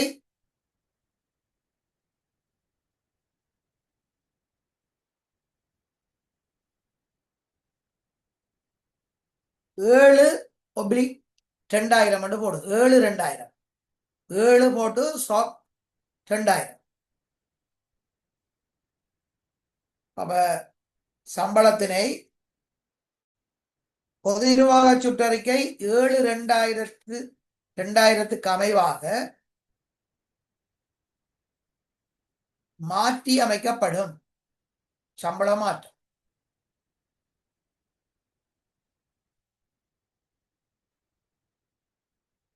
அப்ப இவ்வளவு சுருக்கமான விஷயத்தை சம்பளம் என்று கேட்டா நாங்க எழுதணும். சம்பளம் என்றா என்ன? அதாவது கொடுப்பனவுகள் அல்லது படிகளற்ற ஒரு உத்தியோகத்தருக்கு வழங்கப்படுற சம்பள அளவு திட்டத்தில் இருக்கிற ஒரு சம்பளம். அடுத்தது சம்பள அளவு திட்டம் முதலாவது நியமனம் பெறுற ஒருவருக்கு ஆரம்ப படிநிலையில் அந்த சம்பளம் வழங்கப்படும். சம்பள அளவு திட்டம் மாற்றமடையக்குள்ள சம்பள அளவு திட்டம் மாற்றமடைகிற அந்த சுற்றிருவம் நடைமுறைக்கு வர தேதியிலிருந்து அந்த சம்பளம் மாற்றி அமைக்கணும். பதவியோடு பெறுகின்ற ஒரு உத்தியோகத்திற்கு அரசு நிர்வாக சுற்றறிக்கை 7/2000க்கு அமைவாக அவருடைய பதவி உயர்வு சம்பளம் மாற்றப்பட்டு வழங்கப்படும். சரிதானே? அடுத்தது பாருங்க, அரச மொழிக் கொள்கை தொடர்பான புதிய வருகைகள். இது இந்த கேள்வி பேப்பர் 2014 ஆண்டு கேள்வி பேப்பருடைய 2014 ஆண்டுல 1/2014 ஒரு சேர்க்குலர் வந்தது. அதை உடனே அது சம்பந்தமா அவங்க கேள்வியை போட்டிருக்காங்க. மொழிக் கொள்கை சம்பந்தமா புதிய வருகைகள் 1/2014 சேர்க்குலர் தான். அதுல அரச அந்த மொழி தேர்ச்சி அல்லது மொழி கொடுப்பனவு அல்லது மொழி தேர்ச்சி என்ற வரையறுத்து வந்த சேர்க்குலர். சரிதானே? அதுக்கு முதல் 7/2007 3/2007 என்ற சேர்க்குலர் இருந்த அந்த சேர்க்குலரை எல்லாம் அதுல ஏதும் செய்யப்பட்ட இதுகளுக்கு மாற்றங்கள் இல்லாம புதிய அந்த சேர்க்குலர் வந்தது. சரி, இந்த சேர்க்குலர்ல தான் அதாவது பௌதிகள் உத்தியோகத்தர்களால சித்தியடைய வேண்டிய மொழி தேர்ச்சி மட்டங்களாக பகுதிகளாக பிரிக்கப்பட்டது. பகுதிகளாக வகைப்படுத்தப்பட்டு அரசாங்க மொழிகள் திணைக்களத்தினால அரசகர்ம மொழி தேர்ச்சி மட்டம் வகைப்படுத்தப்பட்டு 4 பகுதிகளாக அது வகுப்படுத்தப்பட்டது. சரி, மற்றது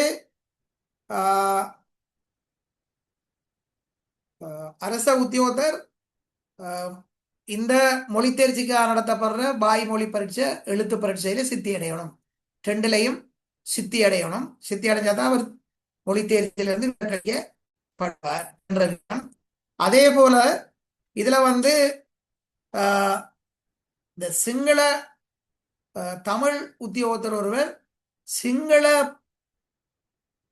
பிரதேசமாக பிரகடனப்படுத்தப்பட்ட அந்த சுற்றுநிறுவனத்தில் பிரகடனப்படுத்தப்பட்ட அலுவலகங்களை கடமையாற்றினால் அவங்க எழுத்து பரீட்சை மட்டும் அவங்களுக்கு போதும். சிங்கள பகுதியில் வேலை செய்தபடியா 1 வருடம் குறைஞ்ச 1 வருடம் வேலை செய்தா ஓரல் வாய்மொழி பரீட்சை அவங்களுக்கு தேவையில்லை என்று சொன்ன ஒரு முக்கியமான ஒரு சுற்றறிக்கை இது. சரிதானே? அதை கேள்வியாக உங்களுக்கு அந்த வருடமே போட்டிருக்கிறாங்க. ரைட், அதுக்கு எழுதுவோம். இப்ப அதுக்கு அப்புறம் இதை நோட் பண்ணி வைங்க. இப்ப 18/2020 18/2020 சுட்டு வரைக்கும் அதுக்கு அப்புறம் இதையெல்லாம் மேபி இப்ப சில வேளையில அந்த விடயங்களை கேட்கலாம். அரசகர்ம மொழி தேர்ச்சி சம்பந்தமான தற்போதைய ஏற்பாடுகள் என்னென்று கேட்கலாம். கேள்வி சில வேளையில் அநேகமா பொதுஜவானிகள் ஒழுங்கு விதி ஈக்கோட்டுடன் அந்த கேள்வி இப்ப வார கேள்வியில ஸ்டைல் அப்படித்தான் இருக்கு. அப்ப இது போல வராது. அப்படி வந்தா 18/2020 நான் அந்த சேர்க்குளர் உங்களுக்கு குரூப்ல போட்டு விடுறேன், பாதிச்சு பாருங்க. சரி, அதுவும் என்னென்னா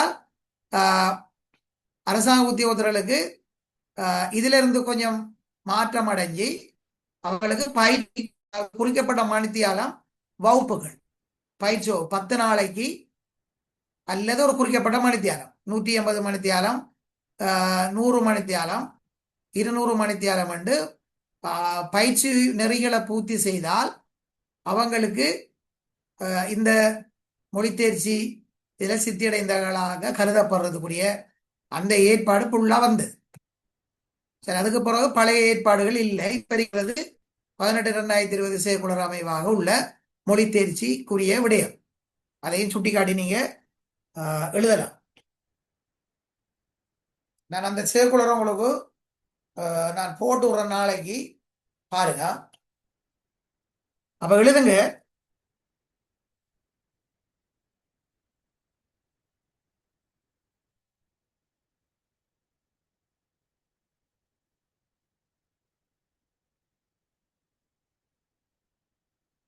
அரச நிர்வாக சுற்றறிக்கை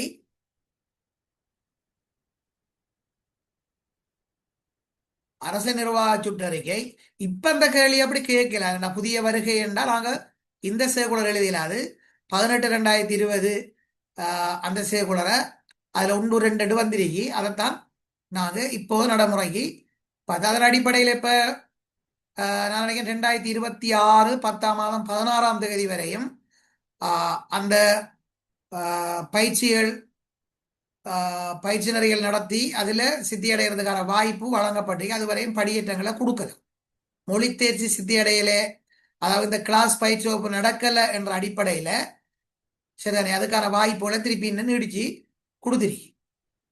அதைத்தான் நாங்க இப்ப எழுதும். சரிதானே இது அந்த புதிய வரை இந்த கேள்வி இந்த காலகட்டத்தில் இந்த சேர்க்குளரை வச்சுதான் அவங்க கேட்டிருக்காங்க 2014. அதை நீங்க எழுதி வச்சுக்கொள்ளுங்க. நாங்க மற்ற அந்த சேர்க்குளரை வச்சும் ஒரு இதொன்று எழுதும். அப்ப எழுதுங்க. அரச நிர்வாக சுற்றறிக்கை 1/2014 முதலாம் சுற்றறிக்கை 2014ஆம் ஆண்டு வந்து அரச நிர்வாக சுற்றறிக்கை 1/2014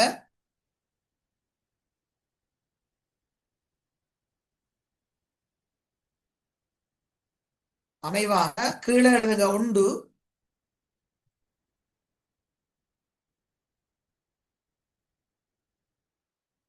1/7/2007 அதாவது 7ஆம் மாதம் 1ஆம் தேதி 2007ஆம் ஆண்டு 1/7/2007 தேதி தொடக்கம் 1/7/2007 தேதி தொடக்கம்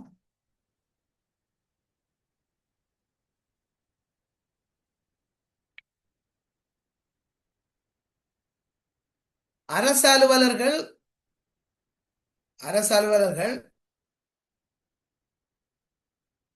நியமனம் பெற்று 5 வருடங்களுக்குள்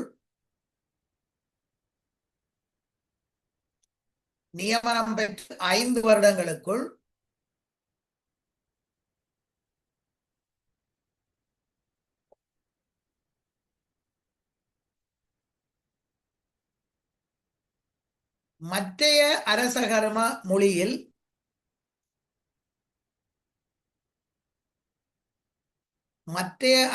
அதாவது தமிழாக்களுக்கு சிங்களம் மற்றைய அரசகர்ம மொழி, சிங்கள மொழி மூலம் சேர்ந்தார்களுக்கு தமிழ் மற்றைய அரசகர்ம மொழி.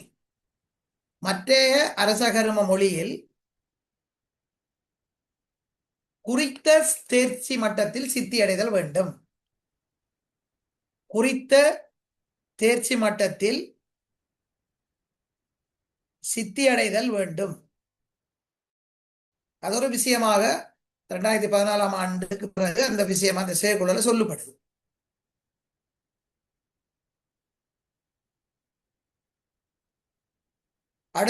அடுத்த பாயிண்டில் எழுதுங்க. அரச கரும மொழி தேர்ச்சி மட்டம்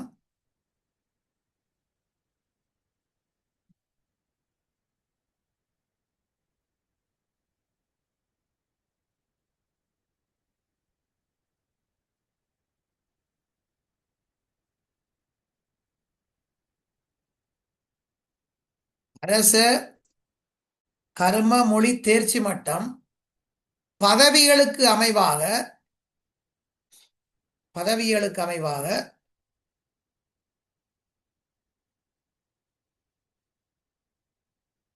4 பகுதிகளாக வகைப்படுத்தப்பட்டன. 4 வகைகளாக வகைப்படுத்தப்பட்டன என்று போடும்.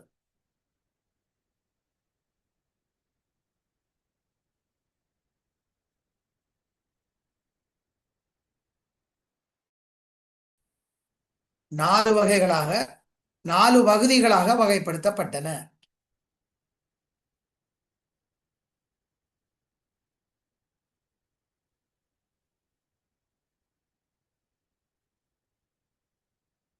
அடுத்தது அரசகர்ம மொழி திணைக்களத்தினால்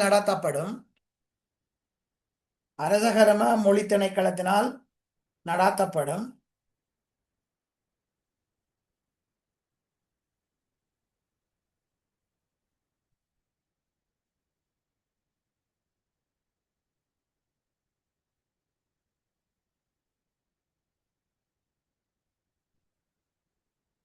எழுத்து பரீட்சை மற்றும் வாய்மொழி பரீட்சையில்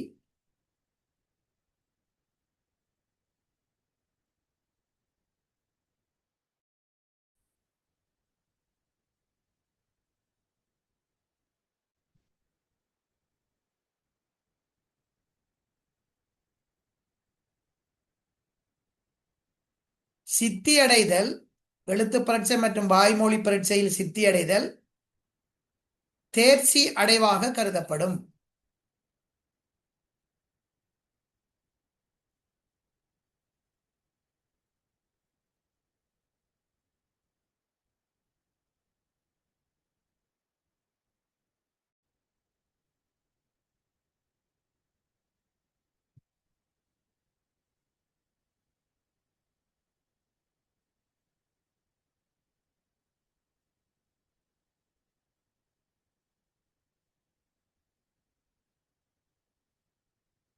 தேர்ச்சி அடைவாக கருதப்படும்.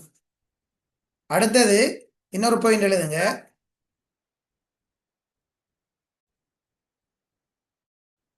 சிங்களம் மற்றும் தமிழ் மொழிகள் நிர்வாக மொழிகளாக பயன்படுத்தப்படும்.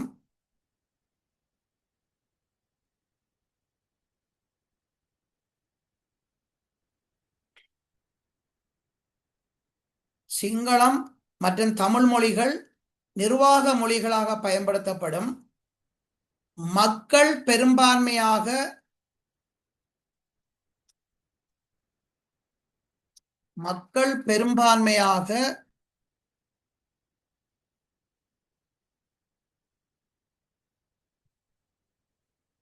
வாழும் பிரதேச செயலாளர் பிரிவுகளில்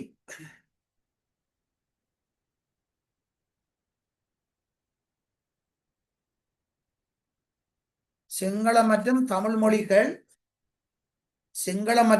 மொழிகள் பெரும்பான்மையாக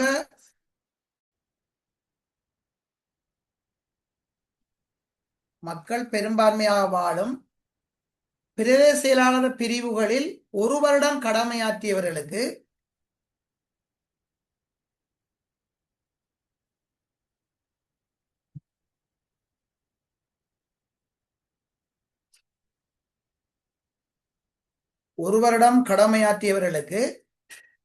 வாய்மொழி பரீட்சையிலிருந்து விலக்களிப்பு வழங்கப்படும்.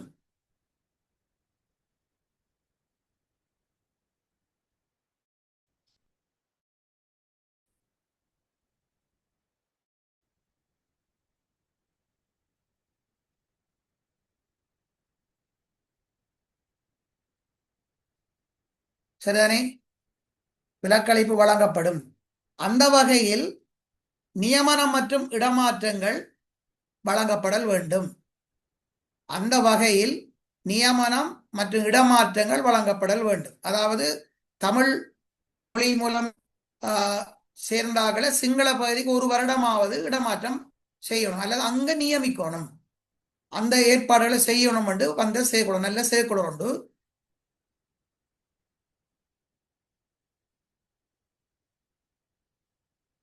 நானும் அந்த 2014 சேர்க்குளர் உங்களோட நம்மளோட குரூப்பில் போட்டிருக்கேன். நான் தமிழ் அதுலேயே அந்த பிரதேச செயலக பிரிவுகள் போட்டிருக்கேன். சிங்கள பிரதேச செயலகத்தை எதுல எந்த பிரதேச செயலகம் எடுக்கிற சிங்கள மக்கள் பெரும்பான்மையாக வாழ்றார்.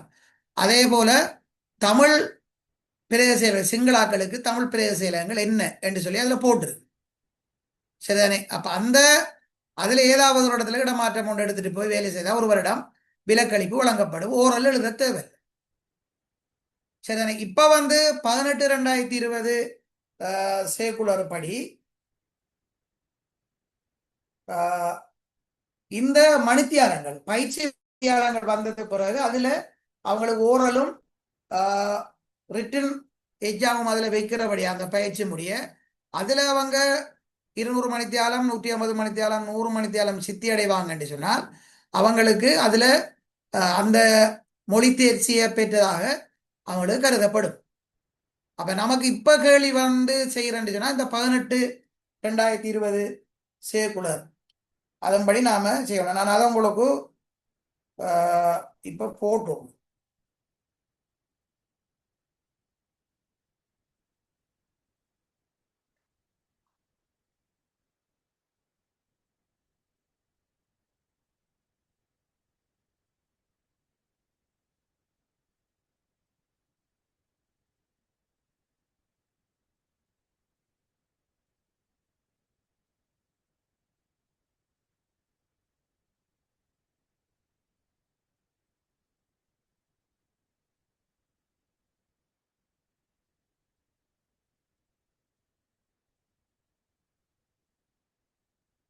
இந்த சேர்க்குலர் மற்ற சேர்க்குலர்களை பாதிப்பில்லாம ரத்து செய்த சேர்க்குலர் இது. அப்ப நடைமுறையில் உள்ள சேர்க்குலர் இதுதான். அதுக்கப்புறம் இதுல 1 2 வந்திருக்கி நான் இந்த சேர்க்குலர் என்ன போடுறேன் நீங்க பாருங்க. அதையும் ஒரு தரம் பாய்ச்சி பாருங்க. நான் அறிஞ்சு வச்சிருக்கிறேன் நல்ல அதையும் நான் குரூப்ல போட்டுட்டேன். 18/2020 சேர்க்குலரையும் இது அந்த நேரம் 2014ஆம் ஆண்டு பேப்பர்ன்றபடியா வந்த நேரம் ஒரு கேள்வியாக அதை போட்டு அப்படி கேள்வி வந்தா அப்படித்தான் எழுதுறது. இப்ப அரசாங்க மொழி கொள்கை அல்லது தேர்ச்சி சம்பந்தமான ஏற்பாடு என்றோடு கேட்டா நாங்க இந்த 18/2020 சேர்க்குலர் படி 120 மணித்தியாலம் 150 மணித்தியாலம் 100 மணித்தியாலம் என்று பயிற்சி வகுப்புகளை வழங்குறதுக்கு குறிக்கப்பட்ட நிர்வாக அதிகாரிகள் நடவடிக்கை எடுக்கணும். அது அரசகரம மொழி திணைக்களத்துக்கூடாக அல்லது அதனால் அங்கீகரிக்கப்பட்ட நிறுவனங்களுக்கூடாக செய்யப்படுறது ஏற்றுக்கொள்ளப்படும். சரி, அதுக்கான அதுல ஓரல் அடுத்தது ரிட்டின் எல்லாம் அதோட சேர்ந்து அந்த பயிற்சி வகுப்புல முடிய அந்த பரீட்சை நடக்கும். சரி, அந்த ஏற்பாடு தான் இப்ப இருக்கி. அதுல 18/2020 1 பிறகு 18/2022 அப்படி அதுலயும் சின்ன சின்ன மாற்றங்கள் காலத்தை நீடிச்சு வந்த மாற்றங்கள் தான் அது. அதாவது அந்த பயிற்சி வகுப்புகள் அதுகள் நடத்துறதுல உள்ள அந்த உடனே அதை செய்யலாம போறதால காலத்தை நீடிச்சு வராங்க. இப்ப 2026 10ஆம் மாதம் 16ஆம் தேதி வரையும் அரசகர்ம மொழி தேர்ச்சியில சித்தியடைகிறதான காலத்தை நீடிச்சு கொடுத்துரு. சரிதானே? அப்ப அதுக்குள்ள இவங்க பயிற்சிகளை நடத்துறதுக்கு ஏற்பாடு செய்யணும் என்று சொல்லியிருக்கோம். ரைட், அடுத்ததை பாருங்க. சமநிலையான பதவிகள். சமநிலையான பதவிகள் என்றால் சமமான பதவிகள். நாங்க இது பொதுஜவானை குழு ஒழுங்கு விதி அந்த இதுலையும் வரைவிலக்கணம் எழுதியிருக்க. சமாந்தரமான பதவி அல்லது சமநிலையான பதவி, சமனான பதவி, ஒத்த பதவி என்றும் சொல்றது. சரி, ஒத்த பதவி. அப்ப இதுக்கு நாங்க என்னென்றால் இந்த பதவி ஒப்பு நோக்குற ஒரு பதவியில சம்பளேற்ற பெறுமதிக்கு குறைந்தது சமனான சம்பளத்தையும் சம்பளேற்ற பெறுமதியையும் கொண்ட அந்த பதவியில உச்ச சம்பளத்துக்கு குறையாத உச்ச சம்பளத்தையும் கொண்ட பதவி. அதாவது ஆரம்ப சம்பளம் அதை போல இருக்கணும், படியேற்ற பெறுமதியும் அதை போல இருக்கணும், அதே போல உச்ச சம்பள படியும் அதை போல அதுக்கு குறையாம இருந்தால் அந்த பதவியை இந்த பதவியோட சமனான ஒத்த பதவி என்று சொல்றது. சரிதானே? இது வரலாம், உங்களுக்கு வரைவிலக்கணத்தில் இருக்கு. சிறு குறிப்புக்கு நான் உங்களுக்கு தந்திரிக்கன் ஒரு டியூட்டில் இருக்குது பாருங்க, எழுதுங்கிறதுக்கு ஒப்பு நோக்கப்படுகின்ற பதவியின் சம்பள ஏற்ற பெறுமதிக்கு ஒப்பு நோக்கப்படுகின்ற பதவியின் சம்பள ஏற்ற பெறுமதிக்கு ஆக குறைந்தது சமமான சம்பளத்தையும்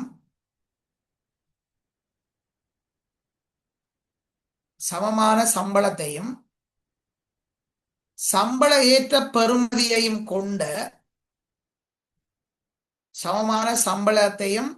சம்பள ஏற்ற பெறுமதியையும் கொண்ட அதில் 1500 ரூபாண்டா இதுக்கும் சம்பள ஏற்றம் 1500 ரூபா.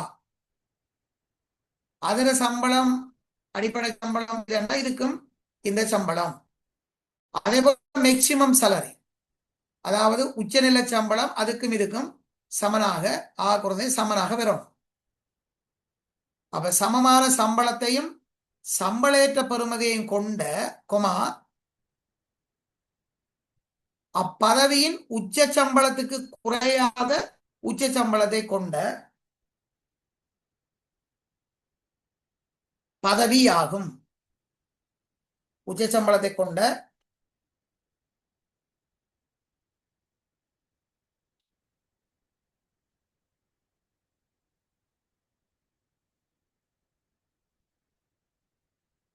இது பொதுச்சேவை ஆணைக்குழு ஒழுங்கு விதியில வரைவிலக்கணத்துல சொல்லப்படுற விஷயம். அப்ப நாங்க கோர்ட்ல தேட தேவையில்லது, பொதுச்சேவை ஆணைக்குழு ஒழுங்கு விதியில் உள்ள கேள்வி. பழைய கோர்ட்லயும் இருக்காது, கோர்ட்ல நாங்க எடுக்க தேவை. நாங்க பொதுச்சேவை ஆணைக்குழு ஒழுங்கு விதிப்படியான வரைவிலக்கணம் தான் உங்களுக்கு நாம தந்திருக்கிறேன். அப்ப சமமான பதவி அல்லது கீழ் பதவி அல்லது மேல் பதவி என்றெல்லாம் கேட்பான். மேல் பதவி என்றால் இந்த பதவியில சம்பளத்தை விட கூடுதலான சம்பளத்தையும் படியேற்றத்தையும் இதை விட குறைந்த இந்த இதை விட உச்ச சம்பளம் கூடுதல் அப்படி வேறு. ரைட். மீண்டும் சேவையில் அமர்த்தல். மீண்டும் சேவையில் அமர்த்தல், மீள சேவையில் இணைத்தல் என்று 2 விஷயம் இருக்கு. சரிதானே? மீண்டும் சேவையில் அமர்த்தல், மீள சேவையில் இணைத்தல். நான் உங்களுக்கு படிப்பிக்கக்குள்ள இது சம்பந்தமா சொன்ன, நான் 2க்கும் வித்தியாசம் இருக்கு. மீண்டும் மீள சேவையில் இணைத்தல் என்றது ஓய்வு பெற்ற சாதாரணமான முறையில ஓய்வு பெற்ற அரச உத்தியோகத்தர்களுக்கு, சரிதானே, அவங்கள நாங்க மீள சேவையில ஈடுபடுத்துறதான் மீள சேவையில் ஈடுபடுத்துறது. சரிதானே? மீண்டும் சேவையில் அமர்த்தல் என்றது, அதாவது ஒருவர் விஓபி, அதாவது பதவியிலிருந்து தானாக விலகின ஒருவர் அல்லது வேறு காரணங்களுக்காக பதவியிலிருந்து விலகப்பட்ட ஒருவர் மீண்டும் ஒரு நியமனம் கொடுக்கறதுக்கு பொதுச்சேவை ஆணைக்குழு அல்லது அமைச்சரவை அனுமதி வழங்குகின்ற பொழுது அவங்களுக்கு அந்த நியமனத்தை திருப்பி கொடுக்கிறதான் மீளச் சேவையில் அமர்த்தல். சரிதானே? அப்ப எழுதி கொள்ளுங்க.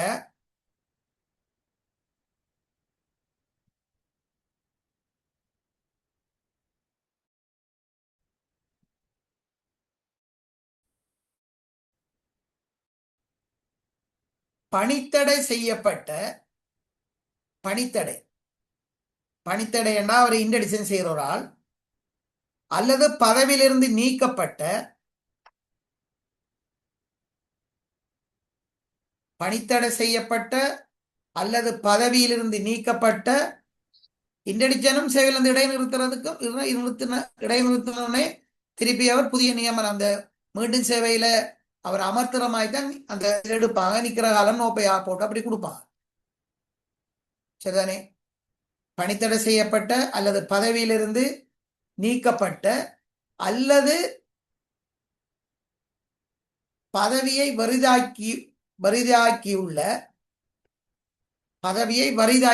விஓபி.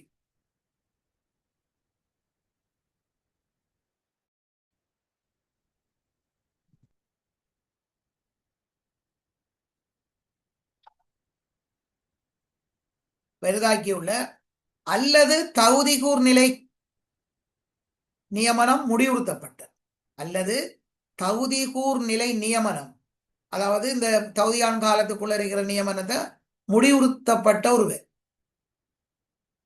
தகுதிகூர் நிலை நியமனம் முடிவுறுத்தப்பட்ட ஒருவரை அரசாங்க சேவையில் மீள அமர்த்துதல்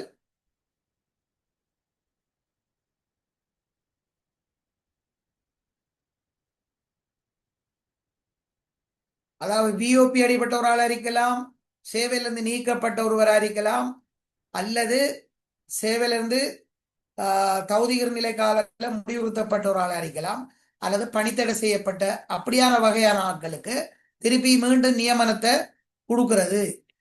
அதான் மீள சேவையில் அமர்த்தல் ஆகும். இவ்வளவுனாக்கா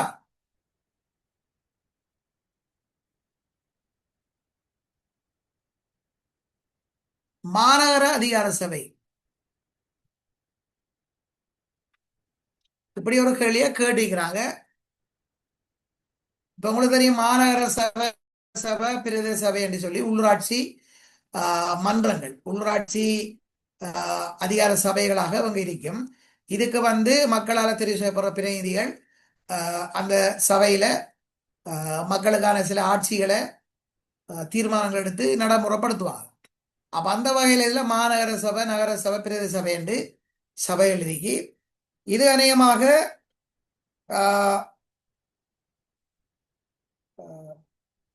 ஒரு அரச உத்தியோகத்துக்கு உத்தியோகபூர்வ பயண இடமாக மாநகர சபைக்குள்ள வர்ற வீடு இருந்து ஆரம்பிக்கிறன்னா அவர வதிவிடத்திலிருந்து அவர பிரயாண தேதியை தொடங்கலாம்.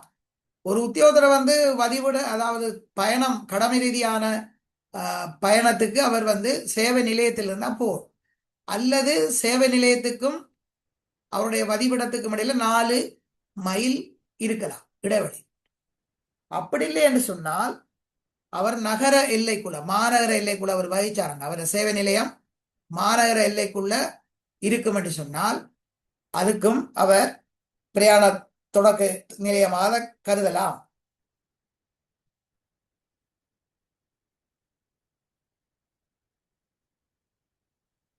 எழுதி கொள்ளுங்க. மாநகர சபை என்பது மாநகர சபை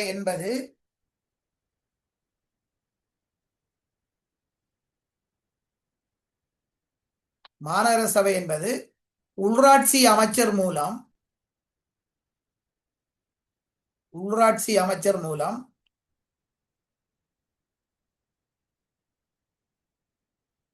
இதுல சில சிறு குறிப்பு கேள்விகள் எங்களுக்கு இந்த மாநகர சபை, நகர சபை எல்லாம் வராது.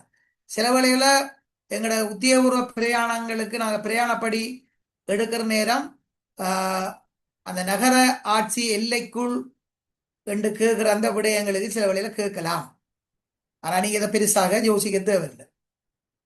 உள்ளூராட்சி மாநகர சபை என்பது உள்ளூராட்சி அமைச்சர் மூலம் ஒரு பிரதேசத்தின் ஒரு குறிப்பிட்ட பகுதி,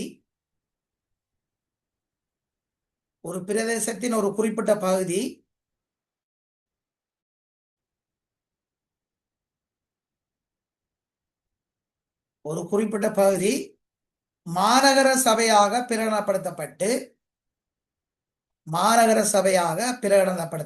அதாவது இது உள்ளூராட்சி அமைச்சர் மூலம்தான் ஒரு குறிப்பிட்ட பகுதியை மாநகர சபையாக பிரகடனப்படுத்தப்பட்டு அதன் எல்லைகள் வரையறுக்கப்படுகின்றன. உள்ளூராட்சி அமைச்சரால ஒரு பிரதேசம் ஒரு குறிக்கப்பட்ட மாநகர சபையாக பிரகடனம் செய்யப்பட்டு எல்லைகளையும் வரையறை செய்யப்படுகின்றன.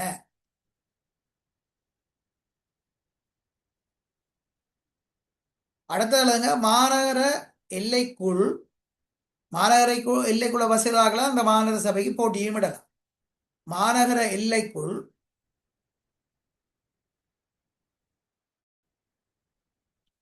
மக்களால் தெரிவு செய்யப்படும் பிரதிநிதிகளை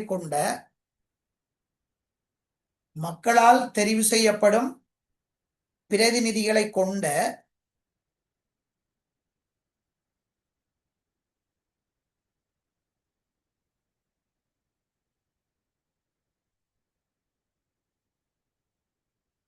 மாநகர சபை அமைக்கப்பட்டு ஆட்சி நடத்த மக்களால் தெரிவு செய்யப்பட்ட பிரதிநிதிகளை கொண்ட மாநகர சபை அமைக்கப்பட்டு கவுன்சில் முனிசிபல் கவுன்சில் என்று சொல்றதா முனிசிபல் கவுன்சில் என்று சொல்றது.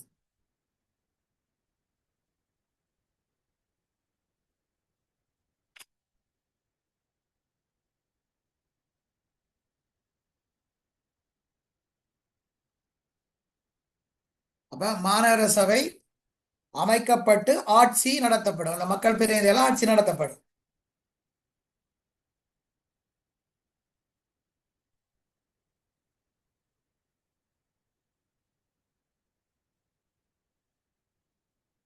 அடுத்த எழுதுங்க, அரச உத்தியோகத்தர் ஒருவரின் உத்தியோகபூர்வ நமக்கு இது அந்த 20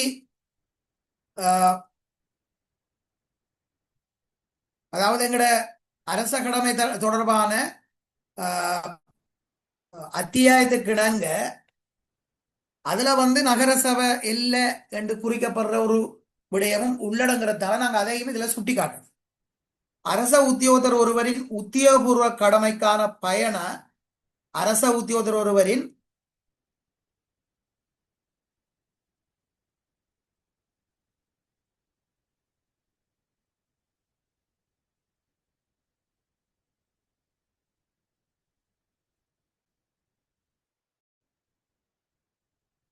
அரச உத்தியோகத்தர் ஒருவரின் உத்தியோகபூர்வ கடமைக்கான என்ன கடமை டியூட்டி கடமைக்கான பயணத்தின் தொடக்க இடமாக அரச உத்தியோகத்தர் ஒருவரின் உத்தியோகபூர்வ பயணத்துக்கான தொடக்க இடமாக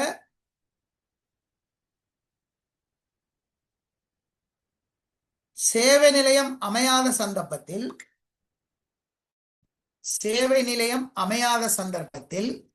சேவை நிலையத்துல பயணத்தை ஆரம்பிக்கணும். அப்படி அமையாத சந்தர்ப்பத்தில்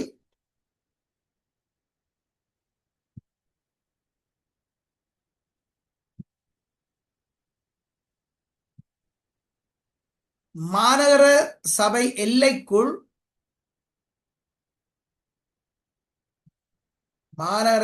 எல்லைக்குள்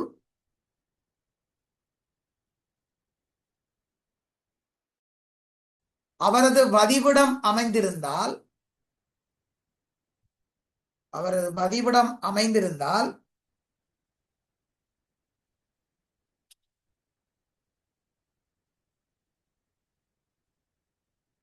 அவருடைய வதிவிடம் தொடக்க இடமாக அதாவது பிரயாண ஆரம்ப இடம் தொடக்க இடமாக கொள்ளலாம் அல்லது கொள்ளப்படும்.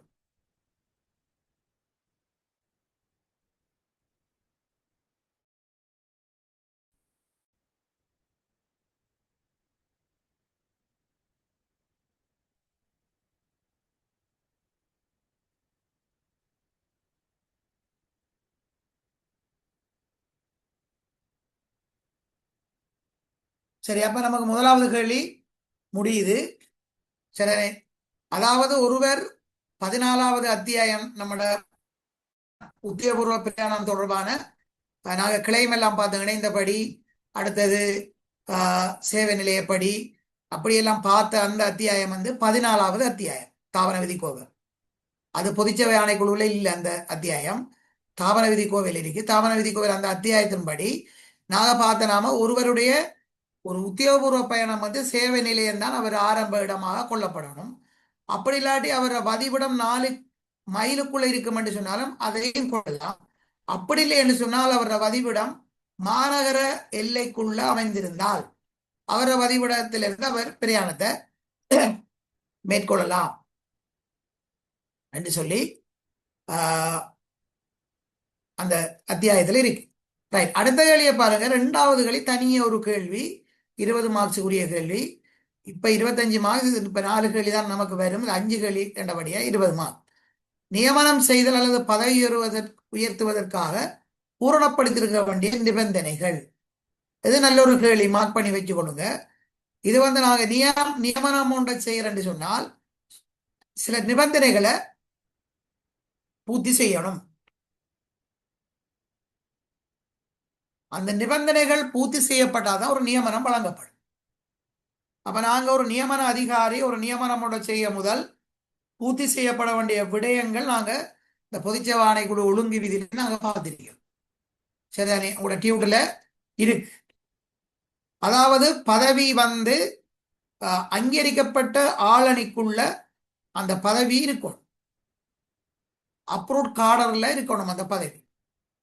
அடுத்தது நிதி ஏற்பாடு, பினான்சியல் ப்ரொவிஷன், அதுக்கு இருக்கணும் ஏற்பாடு, நிதி ஏற்பாடு. நிதி ஏற்பாடு இல்லாம நியமனம் ஒன்று கொடுத்தா சம்பளம் வழங்க இல்லாம போ. அடுத்தது வெற்றிடம் உண்மையா இருக்கணும், அந்த பதவியில உண்மையாக வெற்றிடம் இருக்கணும். உண்மையா வெற்றிடம் இருக்கிறது அப்படி அந்த அந்த பதவியில இருந்த ஒருவர் தற்காலிகமாக லீவுல அப்படி போயிருந்தா அதுக்கு நாங்க ஒரு நியமனம் மட்டும் கொடுக்கல. அதுக்கு தற்காலிக ஒரு நியமனம் அல்லது கவரப் என்றுதான் கொடுக்கணும். சரி, அப்ப உண்மையிலேயே பதவி வெற்றிடம் ஒன்று இருக்கணும்.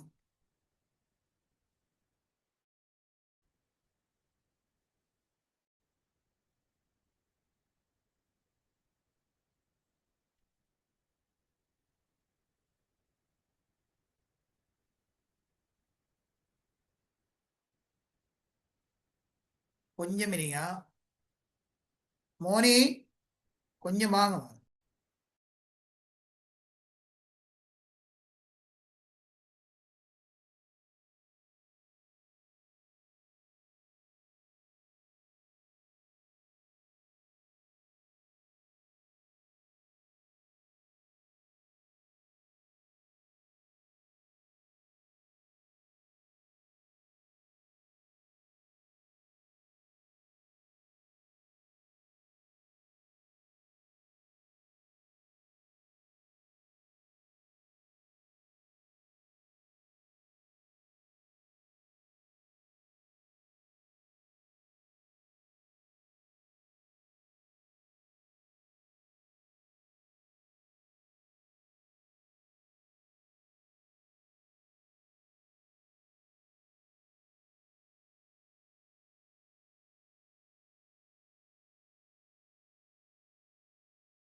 சரி, அடுத்து நியமனம் செய்தல் அல்லது பதவி உயர்வதற்காக பூரணப்படுத்தியிருக்க வேண்டிய நிபந்தனைகள்.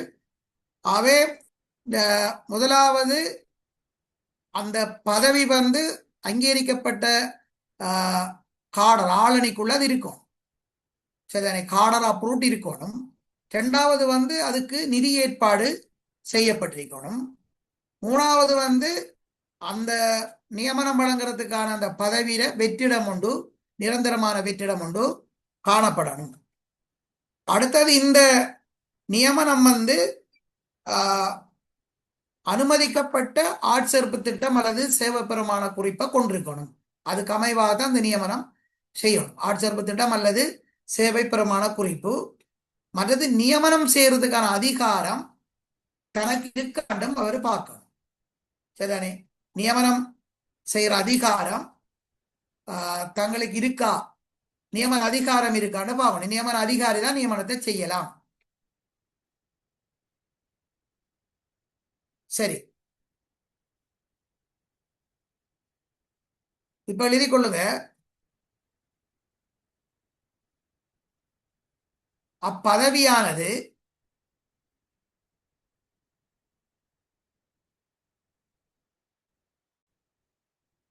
அப்பதவியானது ஏற்புடைய அதிகாரியினால் அப்பதவியானது ஏற்புடைய அதிகாரியினால் அனுமதிக்கப்பட்ட பதவி அணிக்கு உட்பட்டிருத்தல்.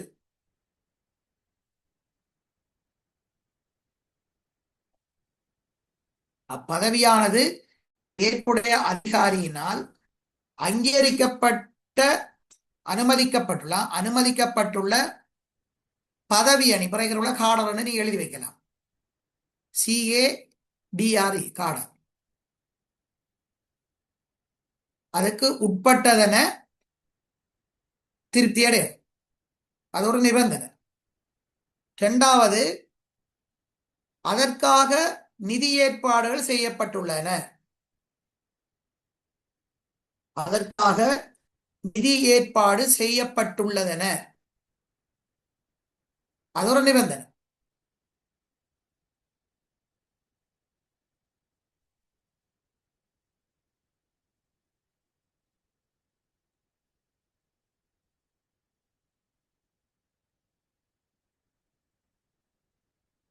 சரி, நாங்க பொதுவாக கதைக்குள்ள அலோகேஷன் நாங்க சொல்லுவோம். ஏற்பாடு செய்யப்பட்டுள்ளன. மூணாவது உண்மையிலேயே வெற்றிடம் பதவிக்கு வெற்றிடம் உள்ளதென. உண்மையிலேயே பதவி வெற்றிடம் உள்ளதென.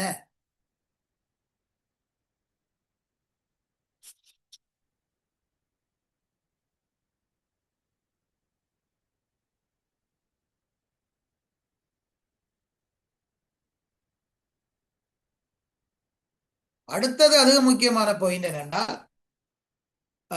குறித்த இந்த நியமனமானது அங்கீகரிக்கப்பட்ட சேவை பிரமாண குறிப்பு அல்லது ஆட்சேர்ப்பு திட்டத்துக்கு இந்த நியமனமானது அங்கீகரிக்கப்பட்ட ஆட்சேர்ப்பு திட்டம் அல்லது சேவை பிரமாண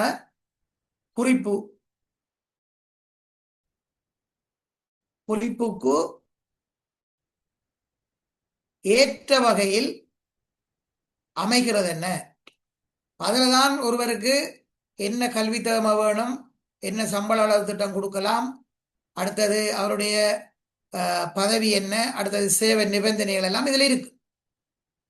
சரிதானே? அதுல அந்த ஆட்சேர்ப்பு திட்டத்துல சொல்லப்பட்ட ஏற்றுக்கொள்ளப்பட்ட ஒரு விடயத்துக்கு இந்த நியமனம் சரியா வருதுன்னா தான் நியமனம் செய்யும்.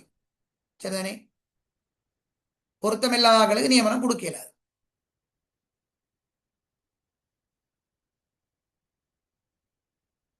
அடுத்தது, நியமனம் செய்வதற்கான அதிகாரம் தனக்கு உள்ளதென. தனக்கு நியமனம் செய்கிற அதிகாரம் இல்லாட்டி அதை பற்றி யோசிக்கவே தேவையில்லை. அவர் நியமனம் செய்யல. அது முக்கியமானது.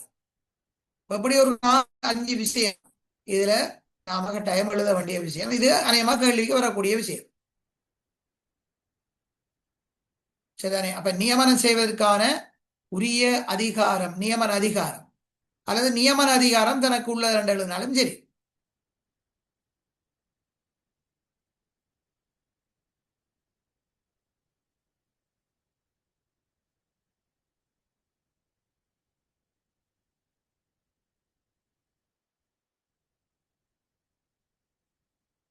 அடுத்தது 3வது பாருங்க.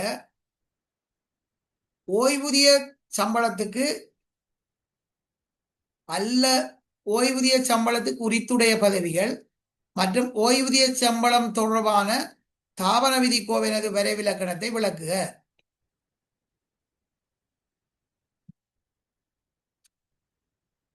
இந்த ஓய்வூதியம்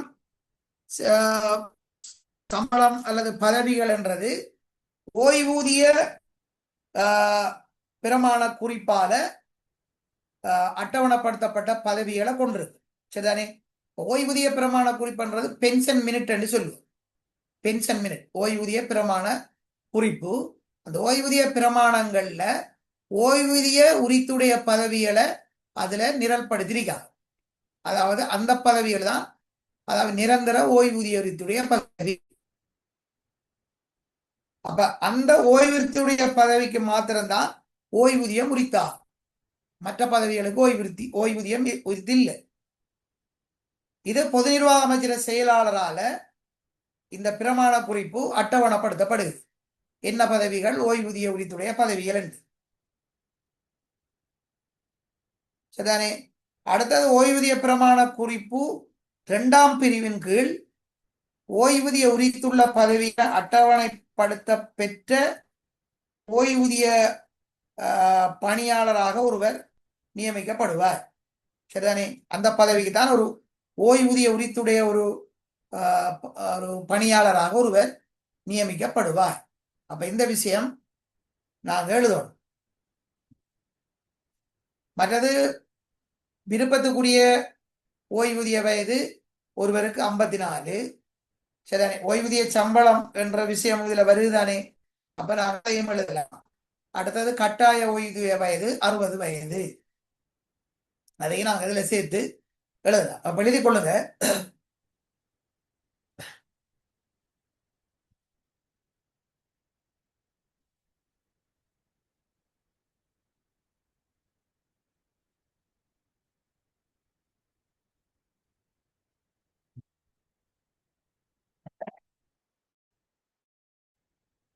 நான் 2023ஆம் ஆண்டு பேப்பர் செய்த அது நல்ல பேப்பர் உடனே அதே மாதிரி தான் இப்ப வரப்போகுது கேள்வி. அதே ஸ்டைலுக்கு தான் வரும். அதாவது பொதுச்சேவை ஆணைக்குழு ஒழுங்கு விதிகள் சம்பந்தமான கேள்வி 3க்கு ஒரு 2 அல்லது 3 கேள்வி. பிறகு தாவர விதி சம்பந்தமான கேள்வி ஒரு 2 அல்லது 3 அப்படி வரும். அதுல நாங்க 4 கேள்விக்கு விட எழுதுனா சரி. நம்ம அடுத்த 2019 பார்ப்போம். அது கொஞ்சம் பரவாயில்ல கேள்வி. வேற கேள்வி பேப்பர் இல்லை. 2023 2020 அப்படி இல்லை. 2019 அது இருக்கு. அதுவும் கொஞ்சம் பரவாயில்ல கேள்விகள். அதையும் பார்ப்போம். எழுதுங்க. ஒவ்வொரு நிரந்தர பதவியும்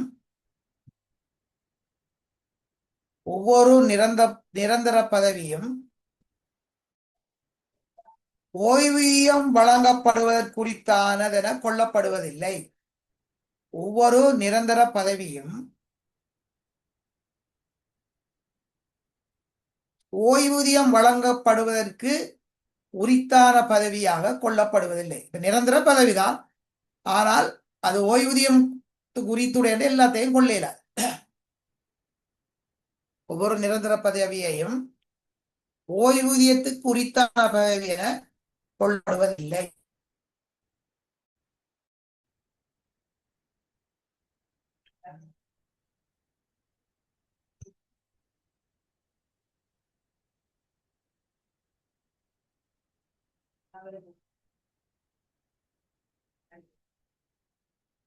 ஓய்வூதிய பிரமாண குறிப்பின் கீழ் பென்ஷன் மினிட் என்று சொல்றதா?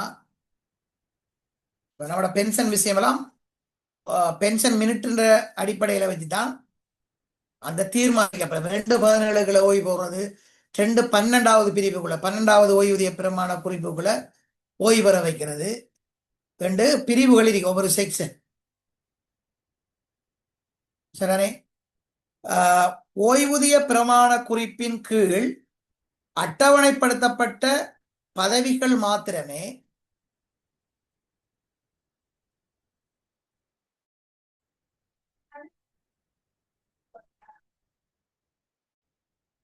ஓய்வூதிய பிரமாண குறிப்பின் கீழ் அட்டவணைப்படுத்தப்பட்ட பதவிகள் மாத்திரமே ஓய்வூதிய உரித்துடைய பதவிகள் ஆகும்.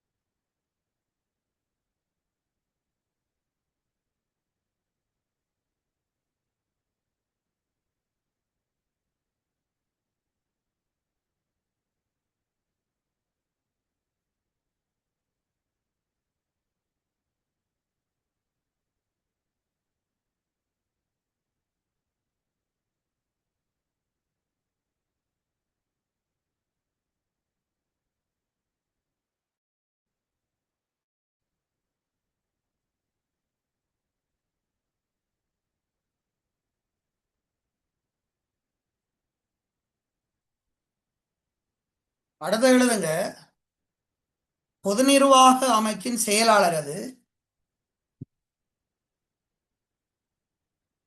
பொது நிர்வாக அமைச்சின் செயலாளர் அது.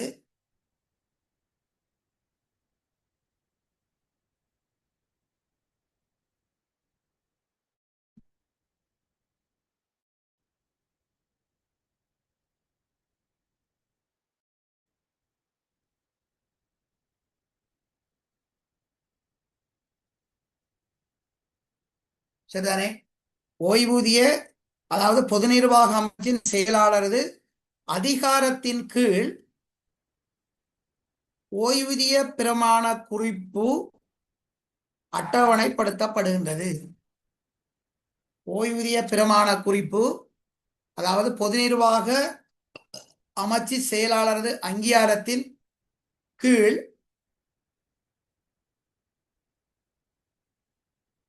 ஓய்வூதிய பிரமாண குறிப்பில் ஓய்வூதிய பிரமாண குறிப்பு அட்டவணைப்படுத்தப்படுகின்றன.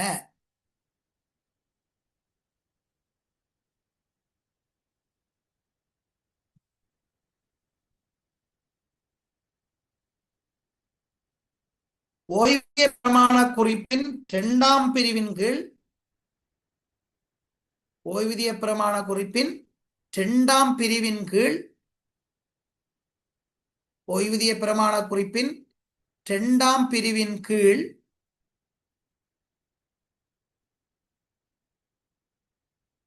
ஓய்வூதிய உரித்துள்ள பதவி என ஓய்வூதிய உரித்துள்ள பதவி என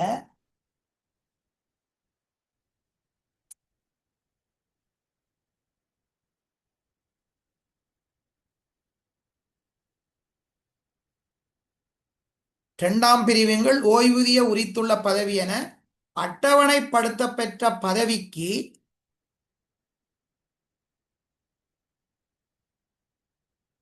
அட்டவணைப்படுத்தப்பட்ட பதவிக்கு ஓய்வூதிய பணியாளராக ஒருவர் நியமிக்கப்படுவார். அப்ப அந்த 2ஆம் பிரிவு ஓய்வூதிய பிரமாண குறிப்பில் 2ஆம் பிரிவுல சொல்லப்பட்ட அட்டவணைப்படுத்தப்பட்ட பதவிக்குத்தான் ஒருவர் ஓய்வூதிய அலுவலராக, ஓய்வூதியம் பெறத்தக்க அலுவலராக நியமிக்கப்படுவார்.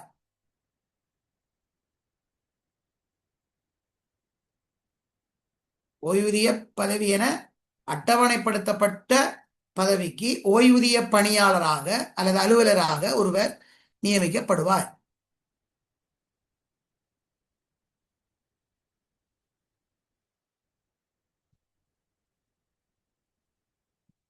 அதாங்க வரைவிலக்கணம். ஓய்வூதிய உரித்துடைய பதவி அல்லது ஓய்வூதிய சம்பளத்துக்கு உரித்துடைய பதவி, ஓய்வூதிய உரித்துடைய பதவி. மற்றது இப்படியான ஓய்வூதிய உரித்துடைய பதவிக்கு அவர் ஓய்வூதிய சம்பளம் பெறுற என்று சொன்னால், சரிதானே, அவர் ஓய்வூதிய சம்பளம் பெறுற என்று சொன்னால் இந்த ஓய்வூதிய உரித்துடைய பதவியில் அவர் சேவை காலம் ஆக குறைஞ்சது 10 வருடங்களாக இருக்கணும். 120 மாதம். சரிதானே? அதுவும் இந்த அத்தியாயத்தில் சொல்லப்படுது. அதாவது ஓய்வூதிய தரத்தில் உள்ள அந்த ஓய்வூதிய நியமனம், ஓய்வூதிய நிரந்தர ஓய்வூதிய உடைய அந்த பதவியில அவர் 10 வருடம் சேவையாற்றி இருந்தால் தான் குறைஞ்சது அவருக்கு ஓய்வூதிய சம்பளம் வழங்கப்படும். அதை எழுது. நிரந்தர ஓய்வூதியம் உள்ள பதவி ஒன்றில்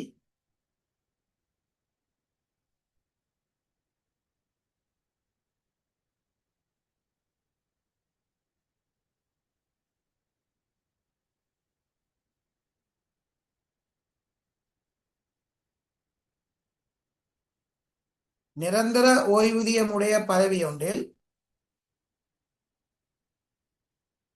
ஓய்வூதிய சம்பளம் பெறுவதற்கு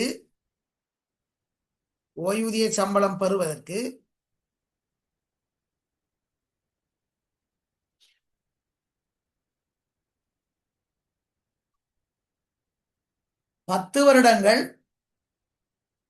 வருடங்கள் சேவையாற்றிருத்தல் வேண்டும்.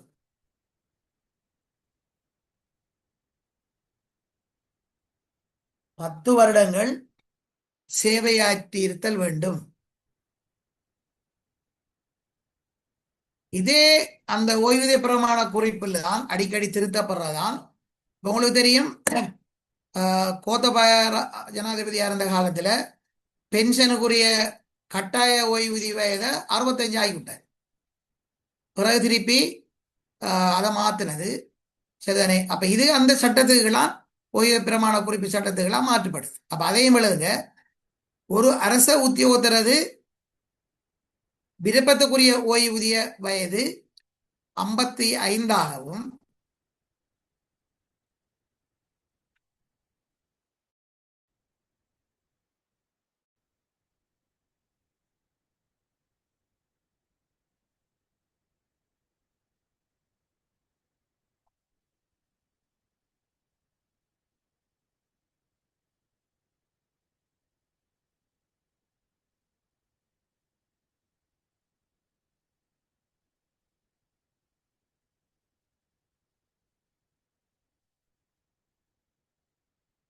அதாவது ஓய்வூதிய வயது 55ஆகவும் விருப்பத்துக்குரிய ஓய்வூதிய வயது 55ஆகவும் கட்டாய ஓய்வூதிய வயது 60 ஆகவும் காணப்படுகிறது.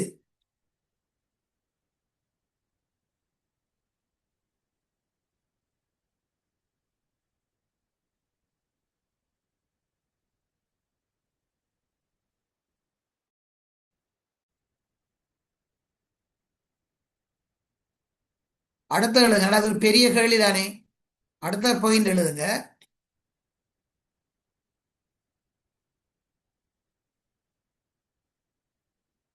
ஓய்வூதிய சம்பளமானது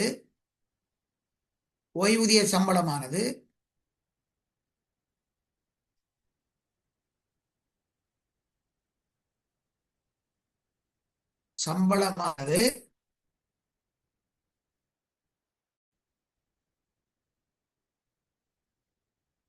ஓய்வூதிய திணைக்களத்தினால்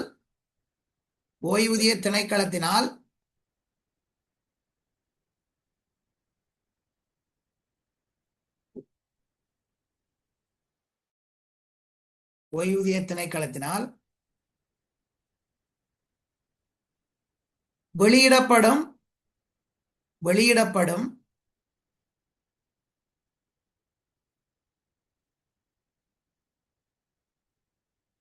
ஓய்வூதிய கணிப்பீட்டு அட்டவணைக்கு அமைவாக ஓய்வூதிய சம்பளமானது ஓய்வூதிய திணைக்களத்தினால் வெளியிடப்படும் ஓய்வூதிய கணிப்பீட்டு அட்டவணைக்கு அமைவாக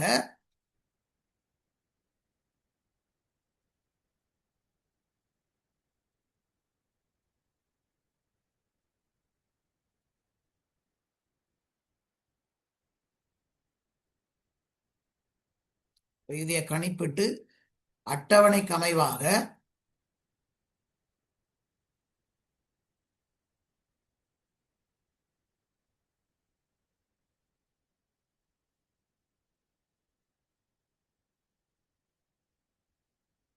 கணிப்பீடு செய்யப்பட்டு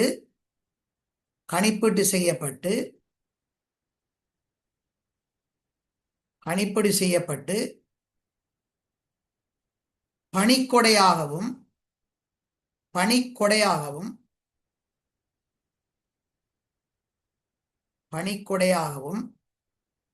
கணிப்பீடு செய்யப்பட்டு பணிக்கொடையாகவும் மாதாந்த ஓய்வூதிய சம்பளமாகவும் வழங்கப்படுகின்றன. மாதாந்த ஓய்வூதிய சம்பளமாகவும் வழங்கப்படுகின்றன.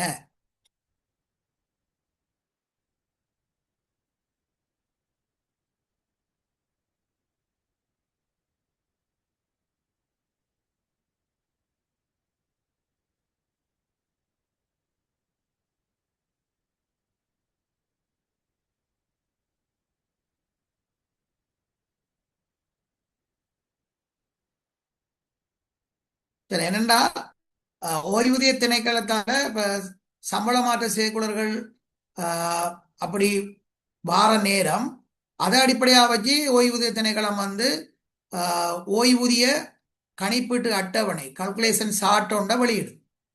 சேக்குலர்கள் அப்டேட் ஆக அவங்களும் அதை வச்சு வெளியிடுவாங்க. அப்ப அந்த அடிப்படையில தான் ஒருவருடைய சம்பளத்தையும் அவருடைய சேவை காலத்தையும் கணக்கில் எடுத்து இந்த வீதம் அவருடைய சம்பள வீதம் கணக்கிடப்பட்டு அவங்களுக்கு ஓய்வூதிய மாதாந்த ஓய்வூதியமும் அதே போல அவங்களோட பணிக்கொடை ஓய்வூதிய பணிக்கொடையும் வழங்கப்படுது. அப்ப இந்த விஷயம் அவ்வளோத்தையும் நான் எழுதுனோம்டா இதுக்கு போதும். ரைட். எங்களுக்கு இன்னும் ஒரு 2 கேள்வி 3 கேள்வி இருக்கு. இதுல 4வது கேள்வி வந்து அது முக்கியமான கேள்வி, அது வரக்கூடிய கேள்வி. 5வதும் வரக்கூடிய கேள்வி. அது தொடர்ந்து அந்த அத்தியாயம் மாற்றப்படல, அது அப்படியே வரும். அலுவலக கடித கோப்புகள் அளிப்பு, அதுவும் வரக்கூடிய கேள்வி. மற்ற கேள்வி எல்லாம் முக்கியமான கேள்விதான். 7வது கேள்வியும் அரசாவணங்களில் பிரதிகளை எடுக்கலாம். அப்ப இதெல்லாம் நாங்க அடுத்த வகுப்புல நான் நினைக்கிறேன் அடுத்த வகுப்பை நாங்க சனிக்கிழமை ஒரு 3 மணி ஜலம் வைக்கிற ஐடியா எனக்கு இருக்கு. சனியும் ஞாயிறும் அப்படி வைக்கமாடா நாங்க இன்னும் 2 பேப்பரை பார்த்து முடிக்கலாம். சரி, நாங்க இப்ப பார்த்த விஷயங்கள் ஏதாவது உங்களுக்கு ஏதாவது கேள்வி கேட்கணுமெண்டா கிளாஸ் இன்றைய இதை நாங்க 2 மணி தளத்தில் முடிப்போம். 9 மணிக்கு வேற ஒரு வேலையும் இருக்கலாடி 10 மணி வரையும் பார்க்கலாம் தான். வேற வேலை ஒன்று இருக்கிறபடியா முடிப்போம். ஏதாவது கேள்விகள் கேட்கணுமெண்டா கேளுங்க. அந்த அந்த அரசகர மொழி வந்து சார் அந்த அந்த இது வந்து பழைய சுற்றுருவம் தானே சார்? அது அது பழைய அது நம்ம சுற்று, நீங்க அதை யோசிக்க தேவையில்லை. இப்ப அது வந்து இந்த 100 18 150 ஓ இப்ப வந்து 18/2020 நான் உங்களுக்கு போட்டிருக்கேன் குறுக்குல பாருங்க. அதை மட்டும் பார்த்தா சரி. அதை பாருங்க, அந்த சேகுலரை பாருங்க. ஓ அதுல ஓ திருத்தங்கள் இருக்கு 1 2 வந்த திருத்தங்கள். அதுல அநேகமாக வேறொரு திருத்தங்களும் இல்லை. அதுல என்னென்றால் அந்த எக்ஸ்டெண்ட் பண்ணி வந்தது, அந்த அவங்களுக்கு அதுல சித்தி அடைகிற காலத்தை நீடிச்சு நீடிச்சு கொடுத்ததான் வேணும்டா. அதை நான் உங்களுக்கு போட்டு விடுவேன் அந்த குரூப்ல பாருங்க.